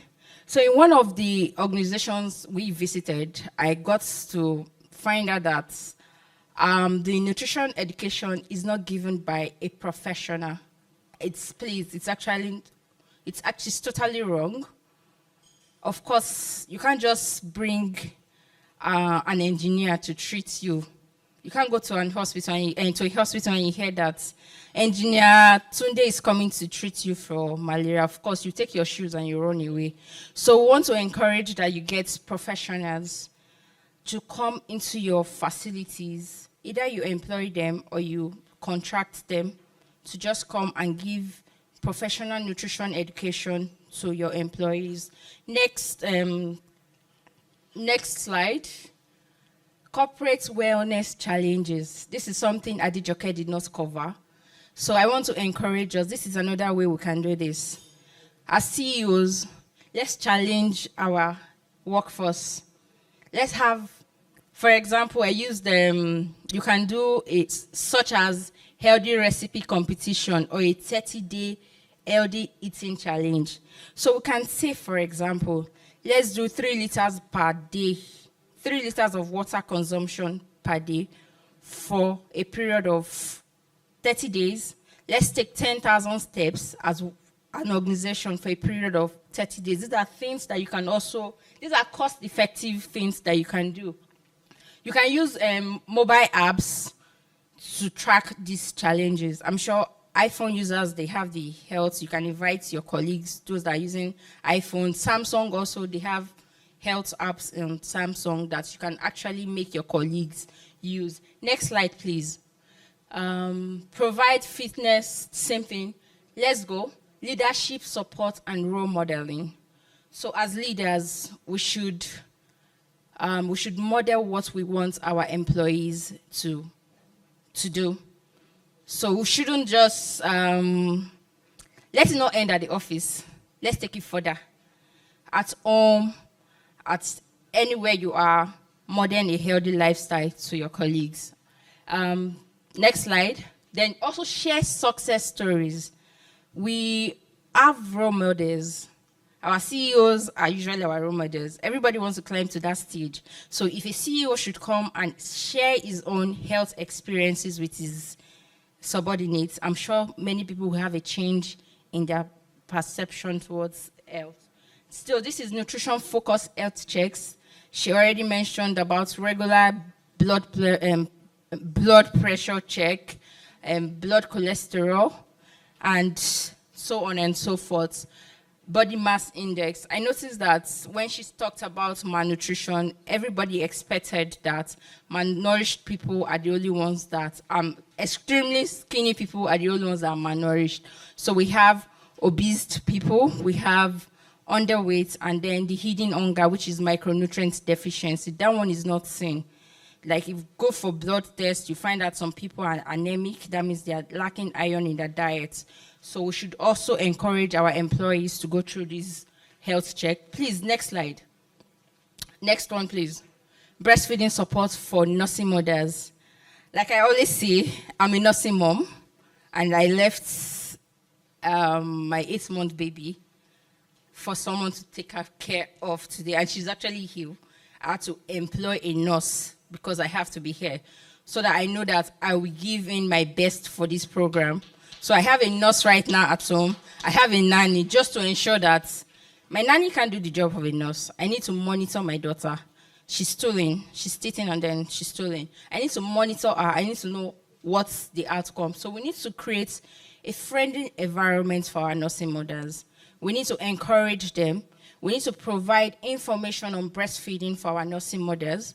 Apart from that, we need to also give them a flexible working conditions, a flexible working timing. And then I think one of the benefits, let me use this benefit of COVID, was work from home. I think we should also encourage our nursing mothers to take up jobs that they can work from home, especially if they are nursing. WHO recommends 6 months of exclusive breastfeeding and continue breastfeeding till the age of 2 years. My first daughter, I did 6 months exclusive for her, and then I breastfed her till she was 2 years. Yesterday, she clocked 3.5 years. So I can say I did that because I had a supportive environment. Then we also need to encourage our colleagues to be nicer to nursing mothers. We also need to encourage them on the needs of breastfeeding. I've heard a lot of things on breastfeeding. I work with nursing mothers and children under 5. And yeah, it's not compulsory for them to take breast milk. WHO defined breast milk as a gold standard. Nothing can beat that. So we need to support them, educate them, provide. No woman should be sacked because she's pregnant. No woman should be sacked because she's nursing. With this, I say thank you very much for your time.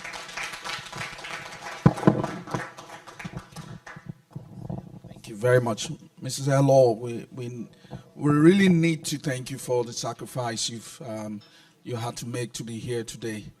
I want to say on behalf of NESG, we'd like to thank you and every other person present here today. Thank you for taking time out. We're going to the crown jewel of our meeting today, which is the business advantage of industrial food fortification and workforce nutrition. We're going into the plenary where we have the panelists who called out. I want to welcome us once more, ladies and gentlemen.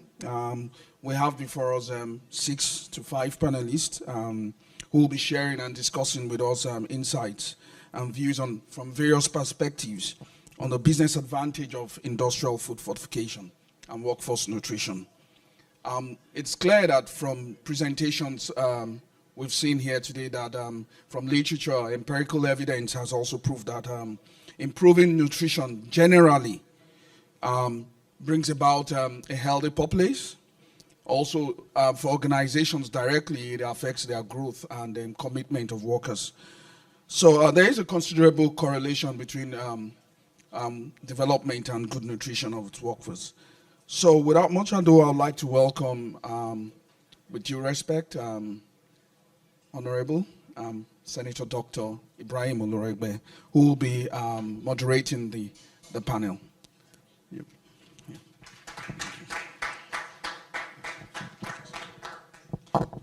Thank you very much, Dr. Adewumi. Good afternoon, distinguished ladies and gentlemen, once again. The time is fast spent, and for the next 3 items on the agenda, we have less than 1 hour, because the organizer has said that if we don't want to miss our lunch, we should round off by 3. And since this is a nutrition meeting, so in addition to, it's also a business meeting, so the lunch has been paid for. So if you don't take it, there will be some loss. That's the bottom line, just like Dr. Ojo said. So the panelists, we have to please take note of that. I know they've prepared well, but what is good, just like the last speaker said, is that, and she quoted the Bible, is that most of what we'll be discussing in the panel discussion are actually came out from various presentations, discussions. Very extensive one. I mean, from company perspective, wherever I made elaborate presentation, Rafi also spoke. So we've had broad knowledge. So without much ado, the panelist has 6 members. Ayodele Taylor, I think she's the country program manager for TechnoServe. She'll be joining us online. Ayodele, I hope you are there. Who is yes, in charge? I am. Thank you, Thank sir. you very Thank much. you. You are welcome. Let me invite Mrs. Aderon Kapim. I saw her here. Where is she? Oh, she stepped out? Okay, because she's been sitting down there from a Standard Organization of Nigeria. She'll be coming in. Tony Oyekenu. Tony, are you online? Is Tony there? Yes, sir, I'm online, sir. Thank you Sir. very much. Thank you very much. And then Dr. Olapeju Fobi. I think she's online as well. Yes, I am. Thank you. Very Good much. afternoon. Good afternoon, ma'am. And Chef D, Ladipo Ayodeji.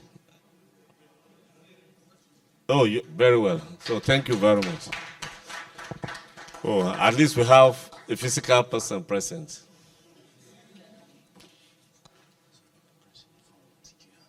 Yeah. So, and we are going to have an addition from the company. That's from TGI, Mohammed Mustafa. So, thank you very much. I think so. You can have a balance. Mohammed, you can sit down there. I'll just take the seat there. And, madam, you have been invited. Standard Organization of Nigeria. Thank you very much. A round of applause for Mrs. Aderon Keapi. I'll go there. Oh, okay. Is she here also? Who's the person? Huh? Madam, sit down there. Okay, Dangote Salt, Mr. Danjuma. Is he here? From the industry as well.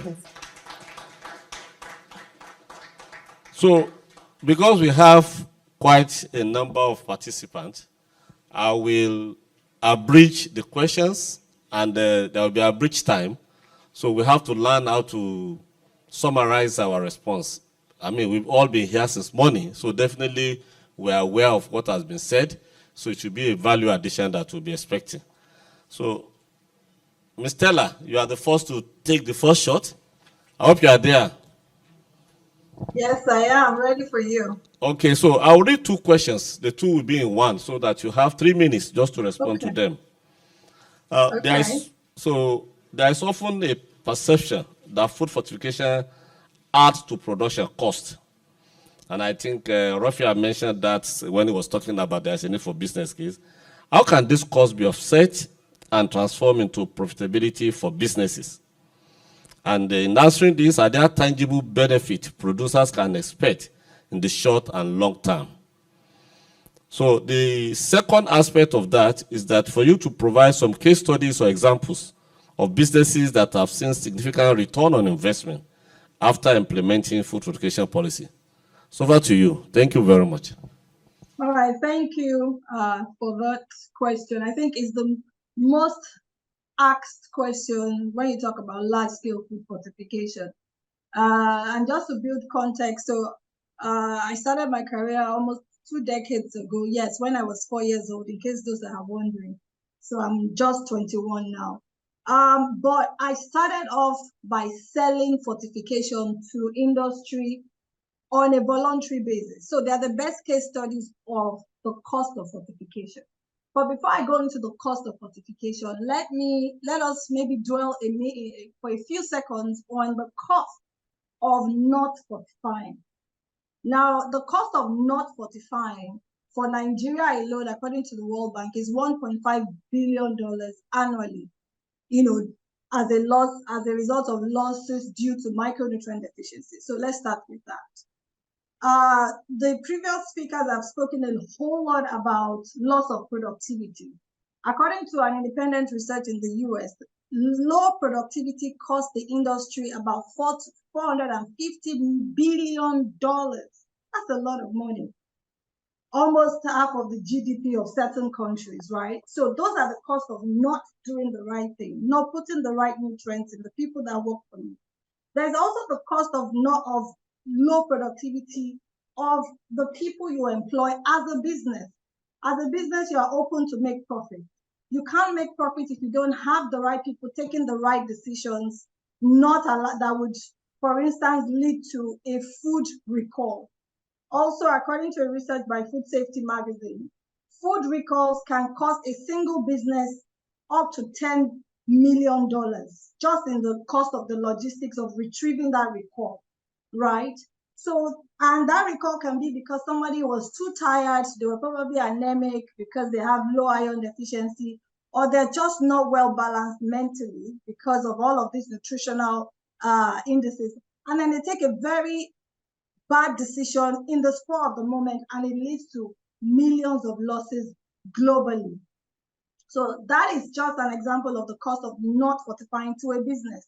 Not to mention the cost of non-compliance as a result of levies.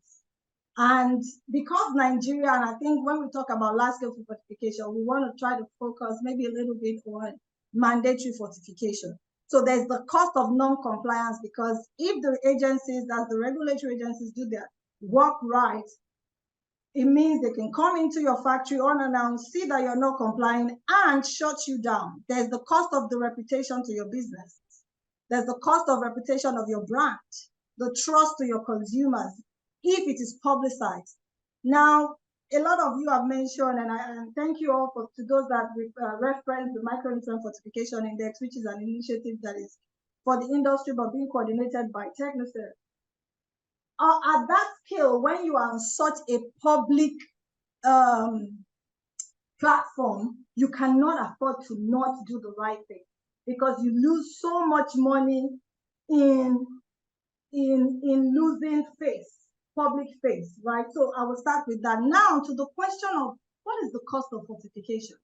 I mentioned that I started off selling fortification to the likes of the breweries, milk industries, beverage industries, and I will tell you something, when we formulate a premix for any food vehicle, we usually try to make it as low as a 0.5% added margin on the cost of your product. So a typical example, a 50 kg bag of wheat flour, any brand of your choice, now costs between 40,000 and 44,000, because we're recently collecting samples as I speak with you. Depending on the location, 40,000 or 44,000 per 50 kg bag of wheat flour. The cost of fortifying that 50 kg bag of wheat flour is 186 naira, given the price of wheat flour premix and of course the inclusion rate at the moment. And of course the prevailing price in the market, about 6,200 per kg or so. Sorry, you have so to. You don't have time. You have to Yeah, round so up. that is, so it's numbers. I believe this is a CEO forum. You're talking to executives. It's not about narrative. It's the numbers Yeah, that I know. excite the The numbers, CEO. I do understand, but the time is, we have 7 Yeah, or so so. when you, how many more minutes do I have? So when you talk about the cost Half a of minute to round up. half Half a so minute. great. You just took 0.5 of that. Now, when you talk about the cost of fortification being only less than 1% of the cost you transfer to your consumers, a consumer that ordinarily is withstanding a 27% increase in inflation in the Nigerian market now, really, we shouldn't dwell too much on the cost of fortification, rather on the cost of not fortifying. So I'll leave it at that. If there are reactions, I'll take them later. Thank you very much. I know that if we give you more time, you will be able to extend it. That you have emphasized the cost, but there is also the advantage of the fact that if there is enough education of consumers, knowing the advantage of fortified food against non-fortified one, consumers will go for fortification because it makes them more healthy. Thank you very much, Stella. Yeah, more value for money. Value for money. So let's move to the regulatory agencies. That's state organizations. You are the only one here. We know we have several of you. We have NAFDAC, we have others. But for you, madam, mandatory fortifications compliance is key for these visions to be realized.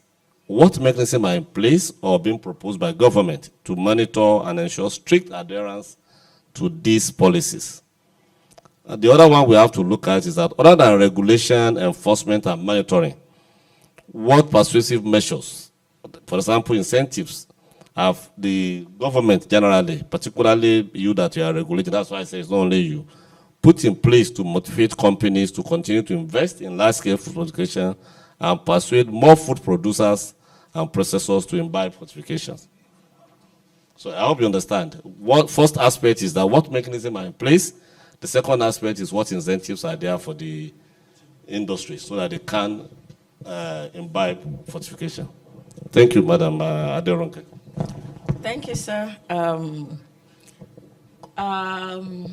I would like to start with the vision of Standard Organization of Nigeria, that is to improve the life of every individual and the economy through standardization and quality assurance. And the mission to promote made in Nigerian goods and then global competitiveness of these goods through quality assurance and standardization.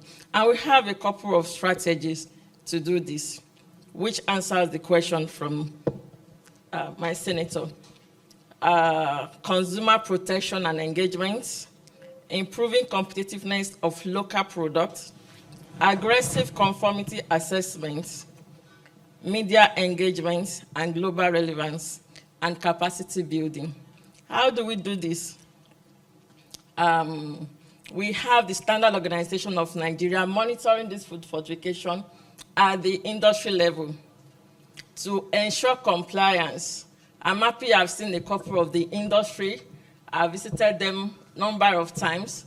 SON do monitoring every month by visiting all this industry, the rice producer, flour mills, the sugar industries, vegetable oil, and we have a set of checklists that we look out for to see that all these companies are doing it right.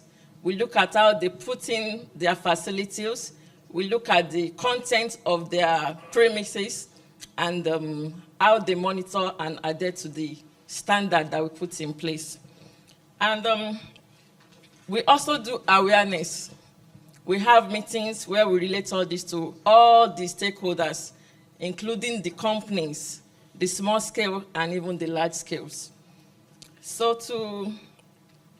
to answer the second question, sir, if I get it right, please, sir, the incentive. One of the incentive is all these companies that we visit, we don't charge them for the visiting.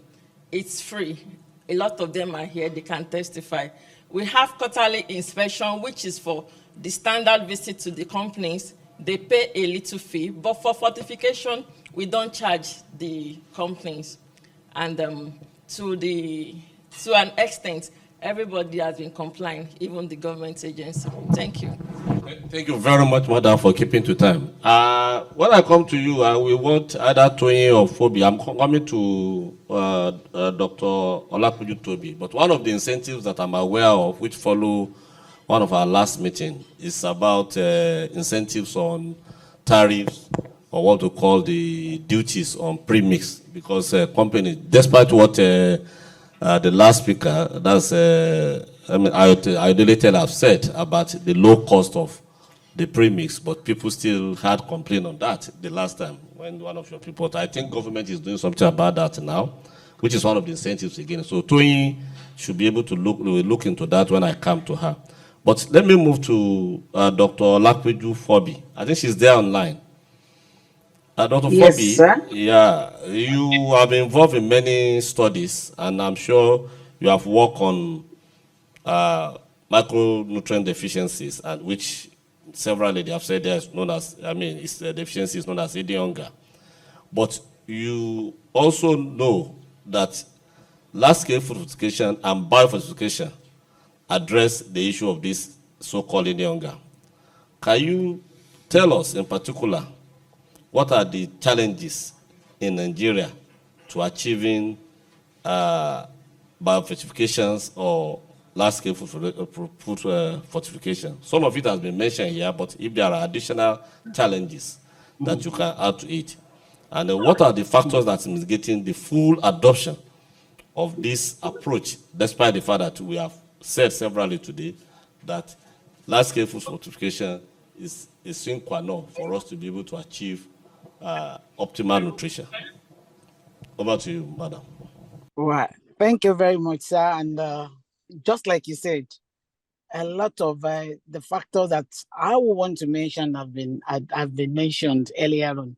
But then, food fortification, both large scale and biofortification, they are known in Nigeria, and globally they are known to be one of the sustainable, cost-effective strategies to address hidden hunger, to be precise. That one is established now. And good enough again, Nigeria is one of the countries that have adopted both approaches. Fantastic. But then, making impact at scale has been a challenge. Why? Because a lot of factors have the gaps cut across a lot of factors. Number one, like the SON woman said, they do inspection. They go to factories and all that. But then how much does this translate to consumers having access to this at home? I was part of the Nigerian National Food Consumption and Micronutrient Survey, where we did survey of household fortified foods. What's the level of fortification? Yes, I mean, we can claim compliance at factory level, but at market and household level, what is the level of compliance? How much? I'm not passing blame on the industry now, but between industry and along the value chain, what happens to these products that by the time they get home, how much of fortificants are left in those things, considering transportation, storage, retail display, and all that? I take an example of vitamin A. It's very, very volatile, sensitive to light, sensitive to heat. Between factory and when it gets to table at home, how much is left? So at the end of the day, malnutrition is affecting people, not industry, people. But then the ultimate impact should be to the consumers at home. But how much are we looking at what is getting to consumers at home? That one, it's we need holistic approach to checking, to assessing what is happening to our products. Yes, they are fortified. Then the other problem that I see is as a gap is our approaches. They should be responsive to our needs, our peculiar needs in Nigeria. What do I mean by that? Madam, let me just intervene. Can you propose some few solutions to address this issue that you are talking about? Yes, on one aspect, you've talked about compliance at the factory level. Yes. It was not the issue we discussed also, but at the household level, what we're experiencing, what do we need to do? Who are the stakeholders, who are the people to do between factory and what we call the end consumer at the table? The end users. Fantastic. Yes. So what we need to do is now our check, our assessment needs to go beyond the factory. How much? What is the enabling environment to assess what is going into the household? Then again, research. All our academia research institutions, we need to know what happens to those products along the value chain, so that we know that what we are telling consumers to eat fortified foods, it's actually what they are eating at home level. Regular assessment of household products, number one. Regular assessment, research on our fortified products, so that we gather enough evidence to convince people. A lot of people talk about nutrition education. A lot of people talk about knowledge gap. Before we can say this is good, we have to test and be sure that yes, they are good. What are we giving them? The same to biofortification. Thank you very much, madam. Time is not our friend. Thank you. I know you are a researcher, that's why I'm asking that. But I recall in one of our discussions, as some tests at the factory level, we have NAFDAC testing at the market level. But compliance also at the household. So, but what we need to do, which we suggested, is about education on storage, both for marketers, that is particularly retailers, because if they put in, because of our geographical environment, the effect of geography, sun, heat, and so on.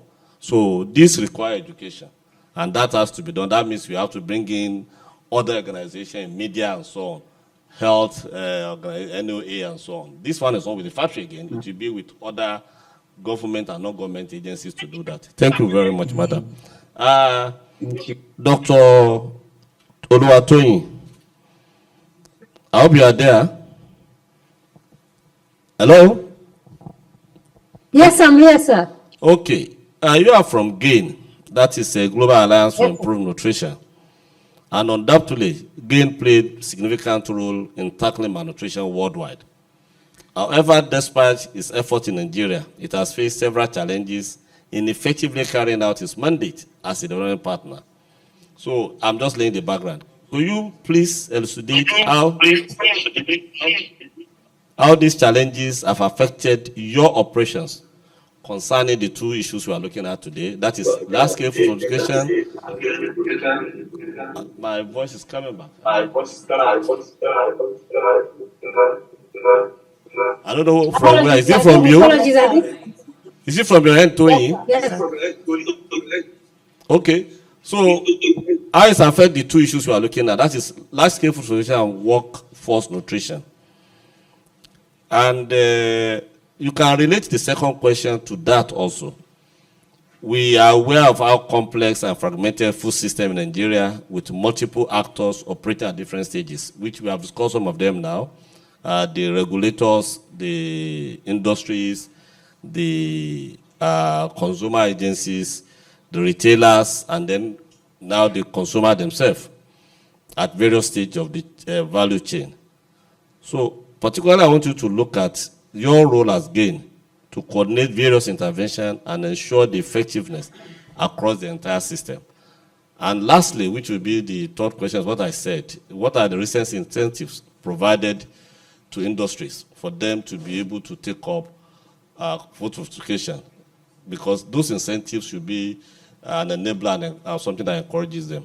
Thank you. Over to you. I've combined three questions. I hope you understand it. Thank you. Yes, I'll try to cover it within the time. Good afternoon, everyone. So at the Global Alliance for Improved Nutrition, our work is from both the demand and the supply side. So we work with the public sector, the private sector, as well as non-government organizations. So the civil society such as NESG, CISLAC, EHealth, and other players in the field. In terms of the complexities that we've experienced in the work that we do, the most complex, I would say, from my point of view, is the fact that the government of Nigeria has mandated that fortification should be carried along on certain food vehicles. And in the true spirit of government looking out for its people, if these products are actually fortified, if producers are adhering to the policy, there shouldn't be any price differential in the market. So that is the number one complexity, because the premise behind fortification is that you take away the duty from the people from deciding, should I buy fortified food or not? Because once it's mandated, there shouldn't be any edible oil in the market that is not fortified. And so this comes to our regulatory agencies. It's a mandatory policy, yet we have some people fortifying and some people not fortifying. And that's where you now have this story about fortification of fortified food are more expensive than non-fortified food, which then nullifies the argument that fortification is a cost reducer, it's a leveler, it's this, it's that. So there's a duty on the side of government to make sure that the policy that they are putting in place is actually being adhered to. And why we're working with the civil society to bring to the consciousness of duty bearers to say, thank you for the policy, but there's something not going right with the policy. Another complexity is the type of vehicles that have been mandated to be fortified. I'm happy that TGI was there today and talked about rice fortification, which we're very happy to have collaborated with with WACOT in Kebbi, with the support of the World Food Program, again has led this initiative in Nigeria. And we realize that rice is something that is being consumed every day in the country. So it's easy for us to say, let's fortify rice and make sure that the fortification actually brings about a 1% increase in price. So when it comes to the market price, the landing price of rice, it actually doesn't really make any difference. And our study also showed that rice price is inelastic in the country, which means that because of the quantity of rice, people still prefer to buy rice than to buy beans because it's more. You cook a Congo, sorry, I'm Yoruba, you cook a module of rice, you can eat it 3 times a day. You cook beans, it's probably once. So quantity is what Nigerians are looking out for. So that's another complexity, the vehicle. So we have some vehicles that at today's Nigeria, it's not fit for purpose. We need to look into that. You have half a minute more to round off, please. A minute more. On the side of the producer that we're working on as GAIN is an initiative that we call the Digital Fortification Quality Assessment Traceability Plus platform. This platform is a big word. Can you break it down, please? FQT Plus, as some of the people in the room know about it. Certainly, the flour mills of Nigeria knows about it. Dangote knows about it.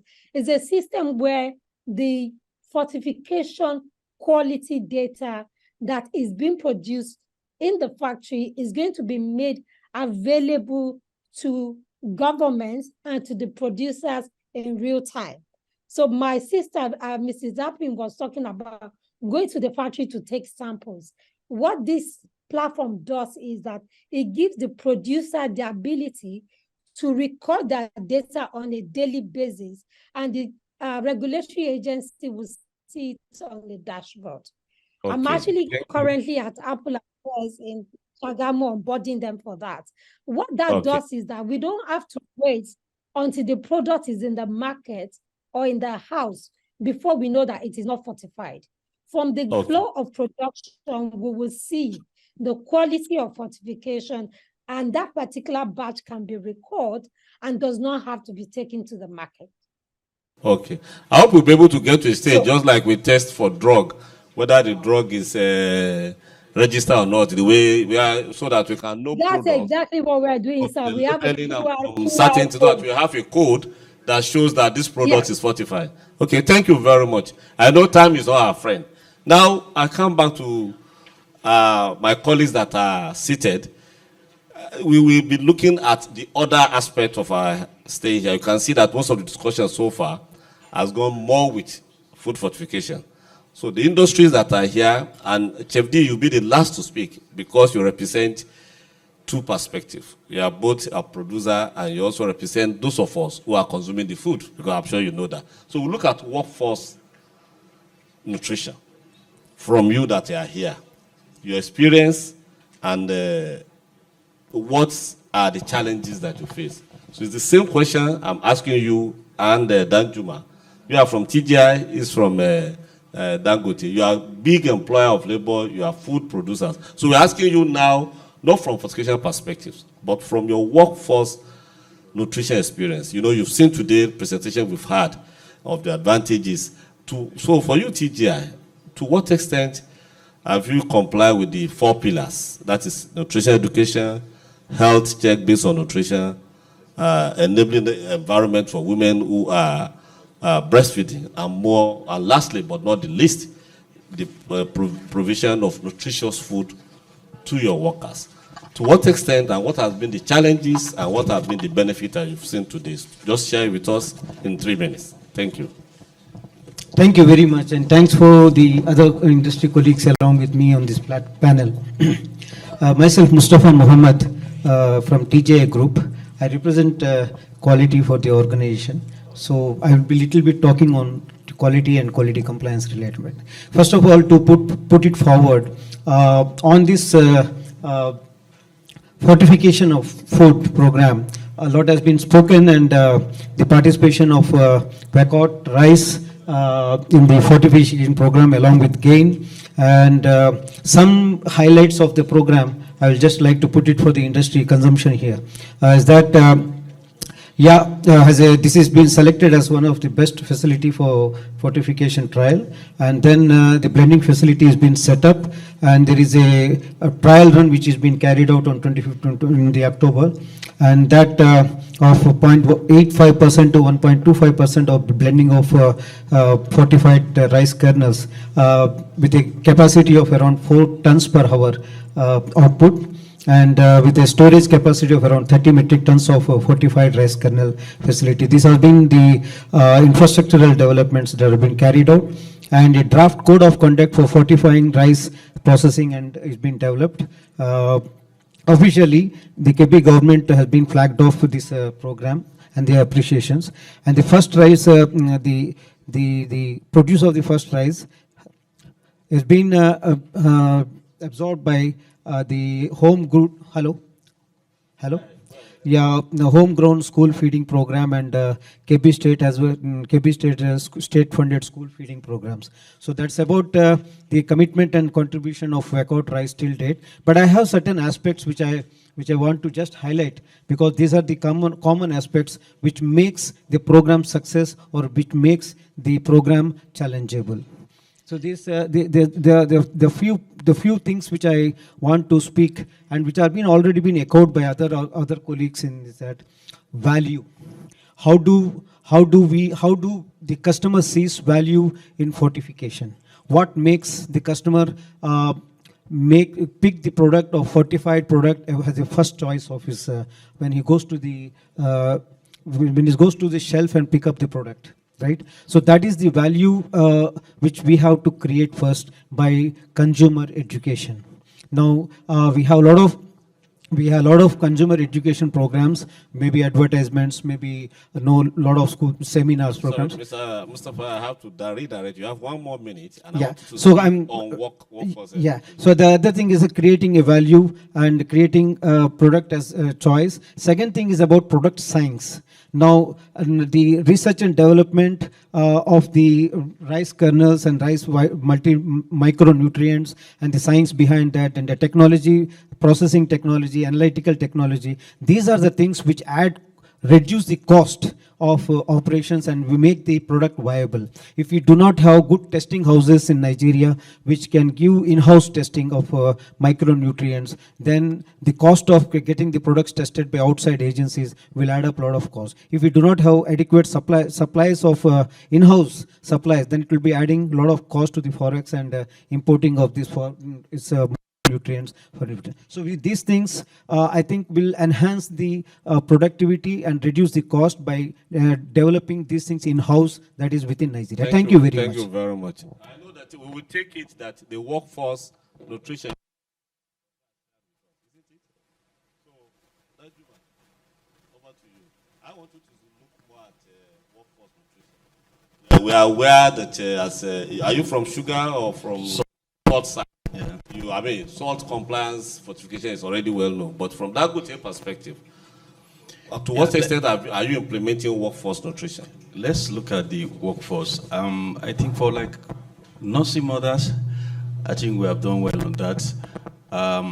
What we do is for nursing mothers, we're able to provide this milk retention device for them, where they can put their breast milk. When they are coming to work, that can sustain it for maybe like 8 hours or 12 hours or so before they close. And we allow them to stay maybe 6 hours. Like nursing mother only work for 5-6 hours. Then for the staff, until their visit, I have to be very honest, until their visit to my plant, we know that we fortify our salt, okay? And then our bouillon cube. But we've never for once look at what we give the staff, okay?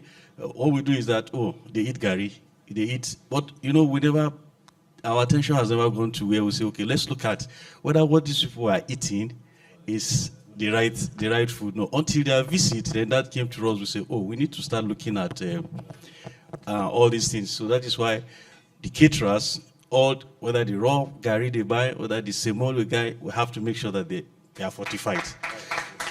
I think the VC really enlightened us to look at that angle. But before now, you know, the staff, what they're after is because they do heavy work, that is energy consuming. So what they are looking at is the food that will just sustain their stomach. But whether it is healthy or not, they don't look at it until we now create that awareness. And thank God, I am the head of quality and assurance too. And most of my staff are food safety experts. So getting them or educating them on that, I think is easy for us. I think that's how far we have gone. Thank you. Thank you very much. And I think that's a very, very important point you are making. And I mean, that's dovetail rather to Chef D. You are a producer, let me just put it like that, of food or supplier of food. Yeah. So what are the biggest challenges for you or what you face in providing healthy and nutritious meals to workforce in Nigeria? What has been your experience and what are the challenges? Yeah, thank you very much, everyone. Yeah, so basically, I will come up with two other questions. yes. So basically, as a chef, we are called the hospitality industry because we are the first hospital. We are the link between the consumer and the company. So the very first challenge we normally face when it comes to workforce nutrition is the issue of cutting cost from the companies. I can just direct it from a very simple example of what we're experiencing here. When it was time to eat, everybody had to go back there and pick a lot of things on the table. If we have a very large audience right now, running to about 500 to 1,000, I am very sure that we might not be able to provide that for them. So in that sense, we have a lot of situations where companies directly want to cut the cost because they feel like, okay, they are just producing food for their staff. Just like what you just said right now, that they are not paying attention to their staffs, what they give to them, what they have. And this has been one of the major issues we have. Even for me, myself, if we have to cater for a company, most times intentionally, they deregulate their cost. Like, okay, just do it anyhow. Just get it done. But then, if you want to cater for a private event, they are ready to spend all the money. So these are part of the problems we normally face. And number two, we have non-availability of good food produce. This is another major issue because there is a very high demand in expansion, and there's a decline in the kind of demands we get on the market. Our market is not very good. We have a very bad market structure. Let's look at my 12, look at every other market that can store all these our natural local produce. There's always an issue of not getting the right thing.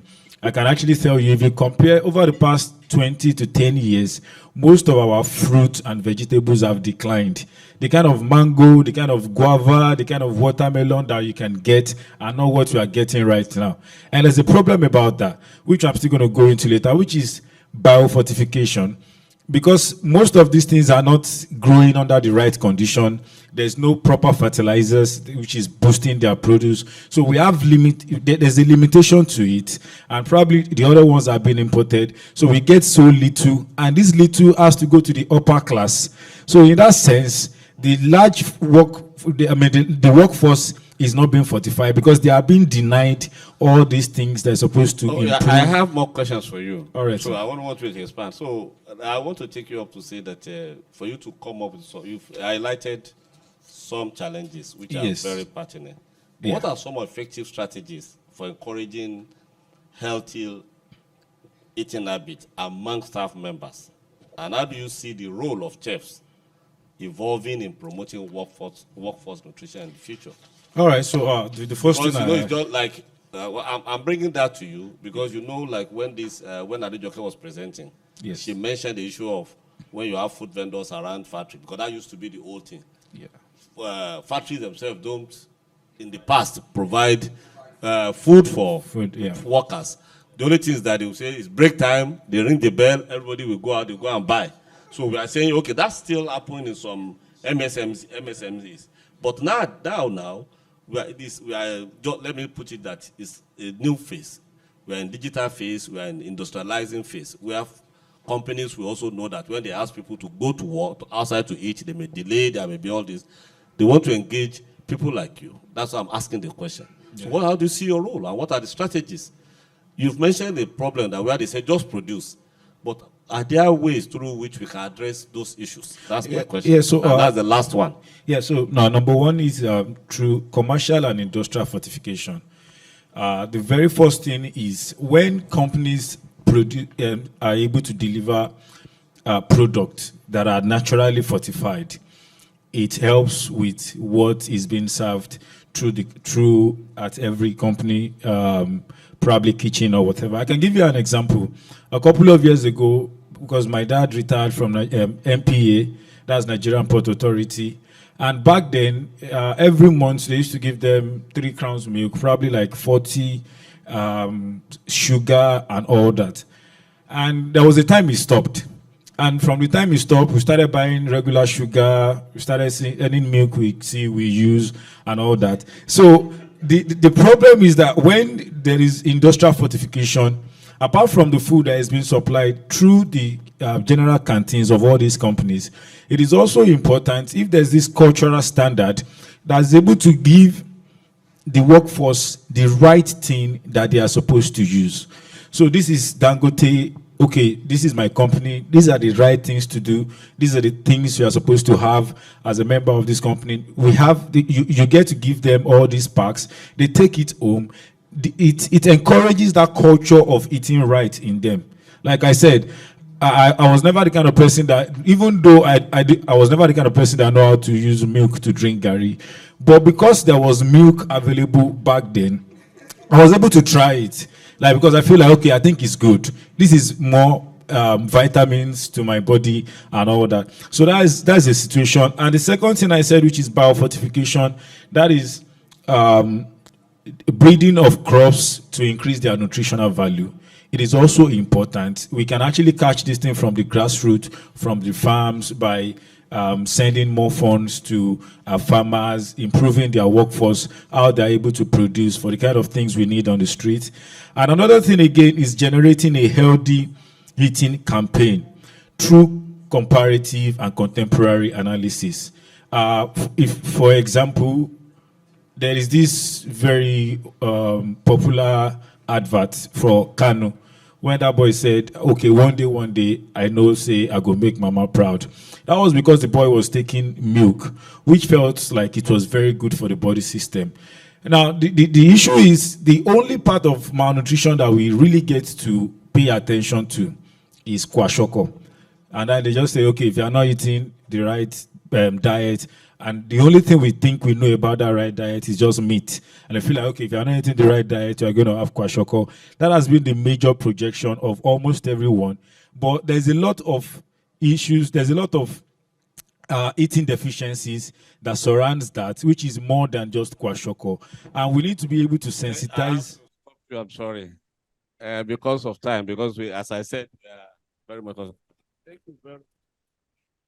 All the panelists, participants from the panelists online and panelists here. Can we please give them all a round of applause?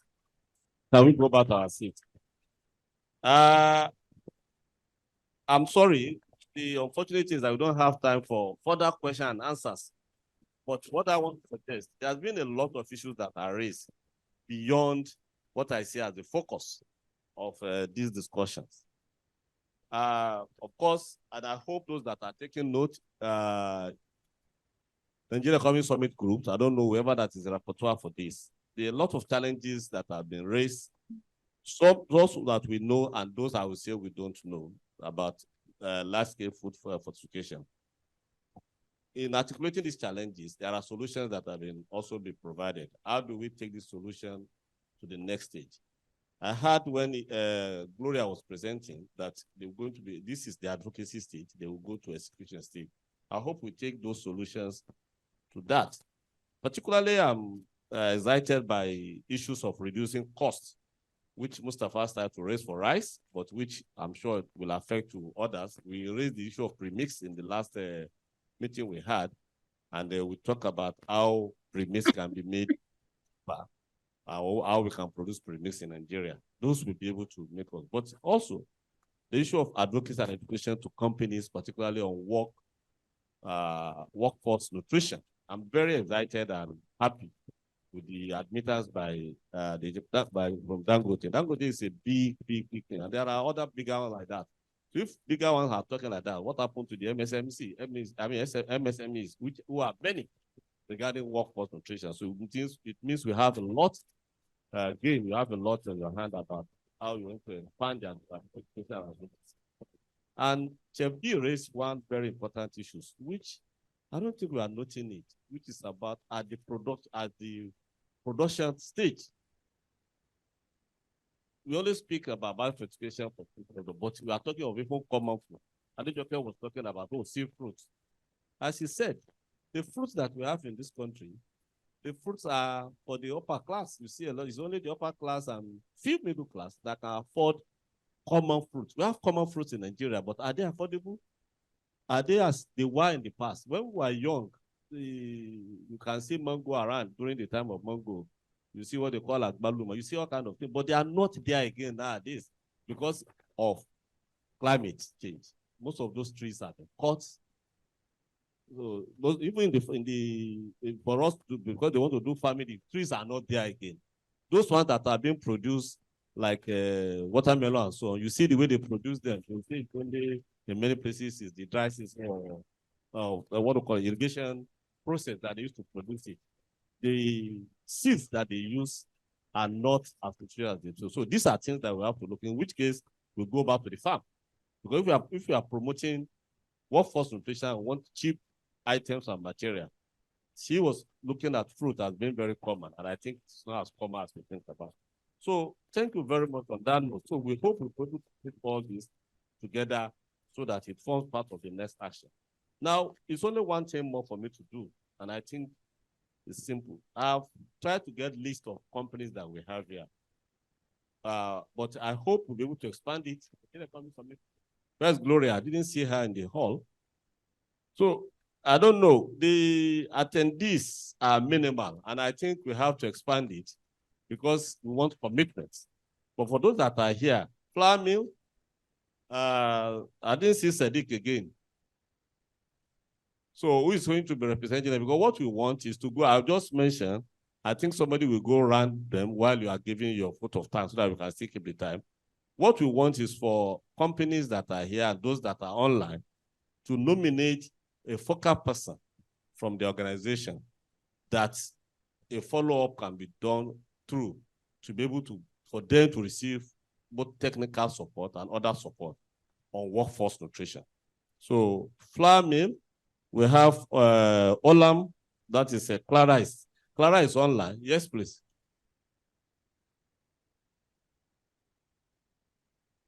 Wait, okay, fine. So how do we get Clara to be able to do that? She's online. Clara Tesla from Olam. She had excused herself a while ago. Clara, are you there? No, she's not. She excused herself over an hour ago. So probably the officials should email her. Okay, the officer, they should email her to send the information. Boa, assist Adewale. So can you please, Adejoke, give her the paper so that she can fill?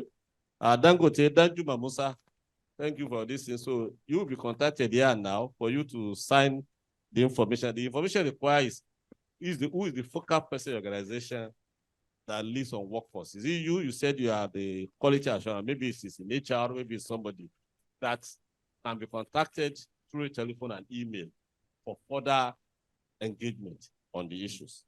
And I have Coca-Cola, Madam is here. Coca-Cola is a big, they always say that I work in the health sector in immunization. They say if Coca-Cola can get there, then vaccine should be able to get there. Because anywhere you go, no matter how hilly, no matter how dark, no matter even if you're inside water, you see Coca-Cola there.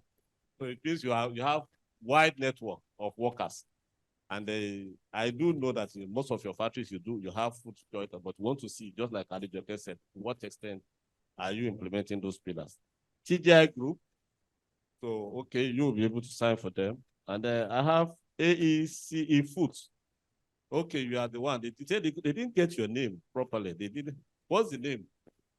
But how come they say they didn't get off you? So they will contact you. So who's going around? Adejoke, you have Taufik here from AC Food. And Globus Group, Vienna Airports. Are you here? Or I see it step out? Globus Food. Or Globus Group. Then Agbado Value Chain. Yeah, very good. So we were discussing there. So I'm sure you will take it up now. Isn't it? Very well. Because I can see you clapping when it's convinced. That's what I'm saying. When Danjuma spoke, I specifically look at your side and I saw that you clapped. So you'll be very so. And which one is walk up? Walk up, too. Okay. I did okay. So I think you go around the table one by one. It's like you are scattered around all the tables. So while I invite Gloria to come on, so Dr. Adobe, I hope I have that your permission. Let me invite Gloria because we agreed that finish by 3 hours. 5 minutes to 3. So you have 5 minutes to speak on vote of thanks. Yes. In 1 minute, very good. So thank you very much, everybody. It's my pleasure. Thank you. It's a round of applause for our able senator.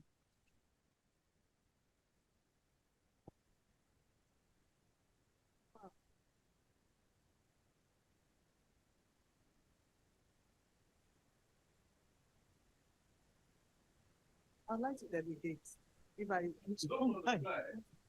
I'd like to ask Dr. Michael Ojo.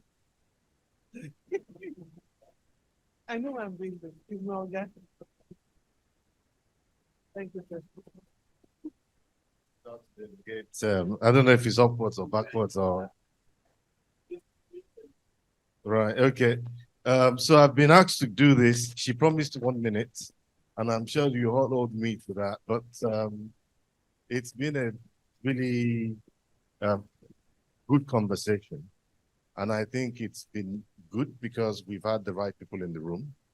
I'm really thankful to NESG for putting this together.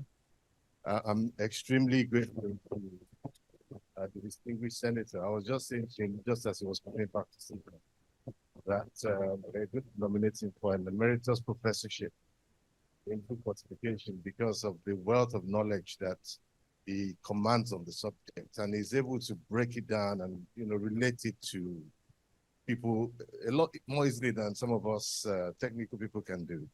So thank you very much, sir, for your continuous support and engagement with this process. There's so many companies here. I won't go around, otherwise we will miss lunch. But I want to thank you all for the commitment that you have shown to this issue, recognizing the importance not just for your own workforce, but for the entire country and the entire population. I want to thank our partners, I think I should call them, our chefs and others, social entrepreneurs who are part of getting the message across in different ways.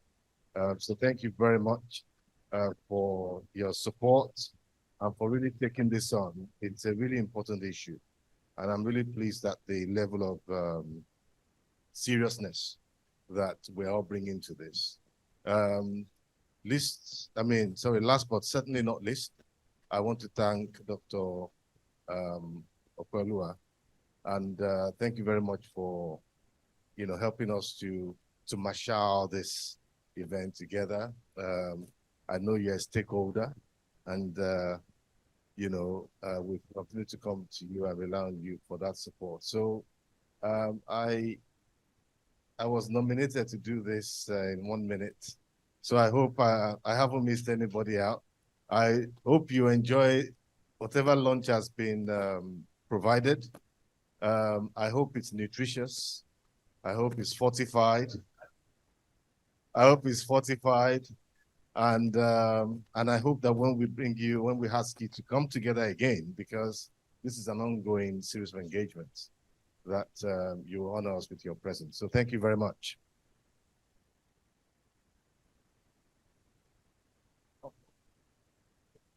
Thank you, Dr. Ojo. On this note, I'd like to thank everyone present. Thank you for coming on behalf of NESG. We would like to now close the program. Thank you, everyone. Thank you.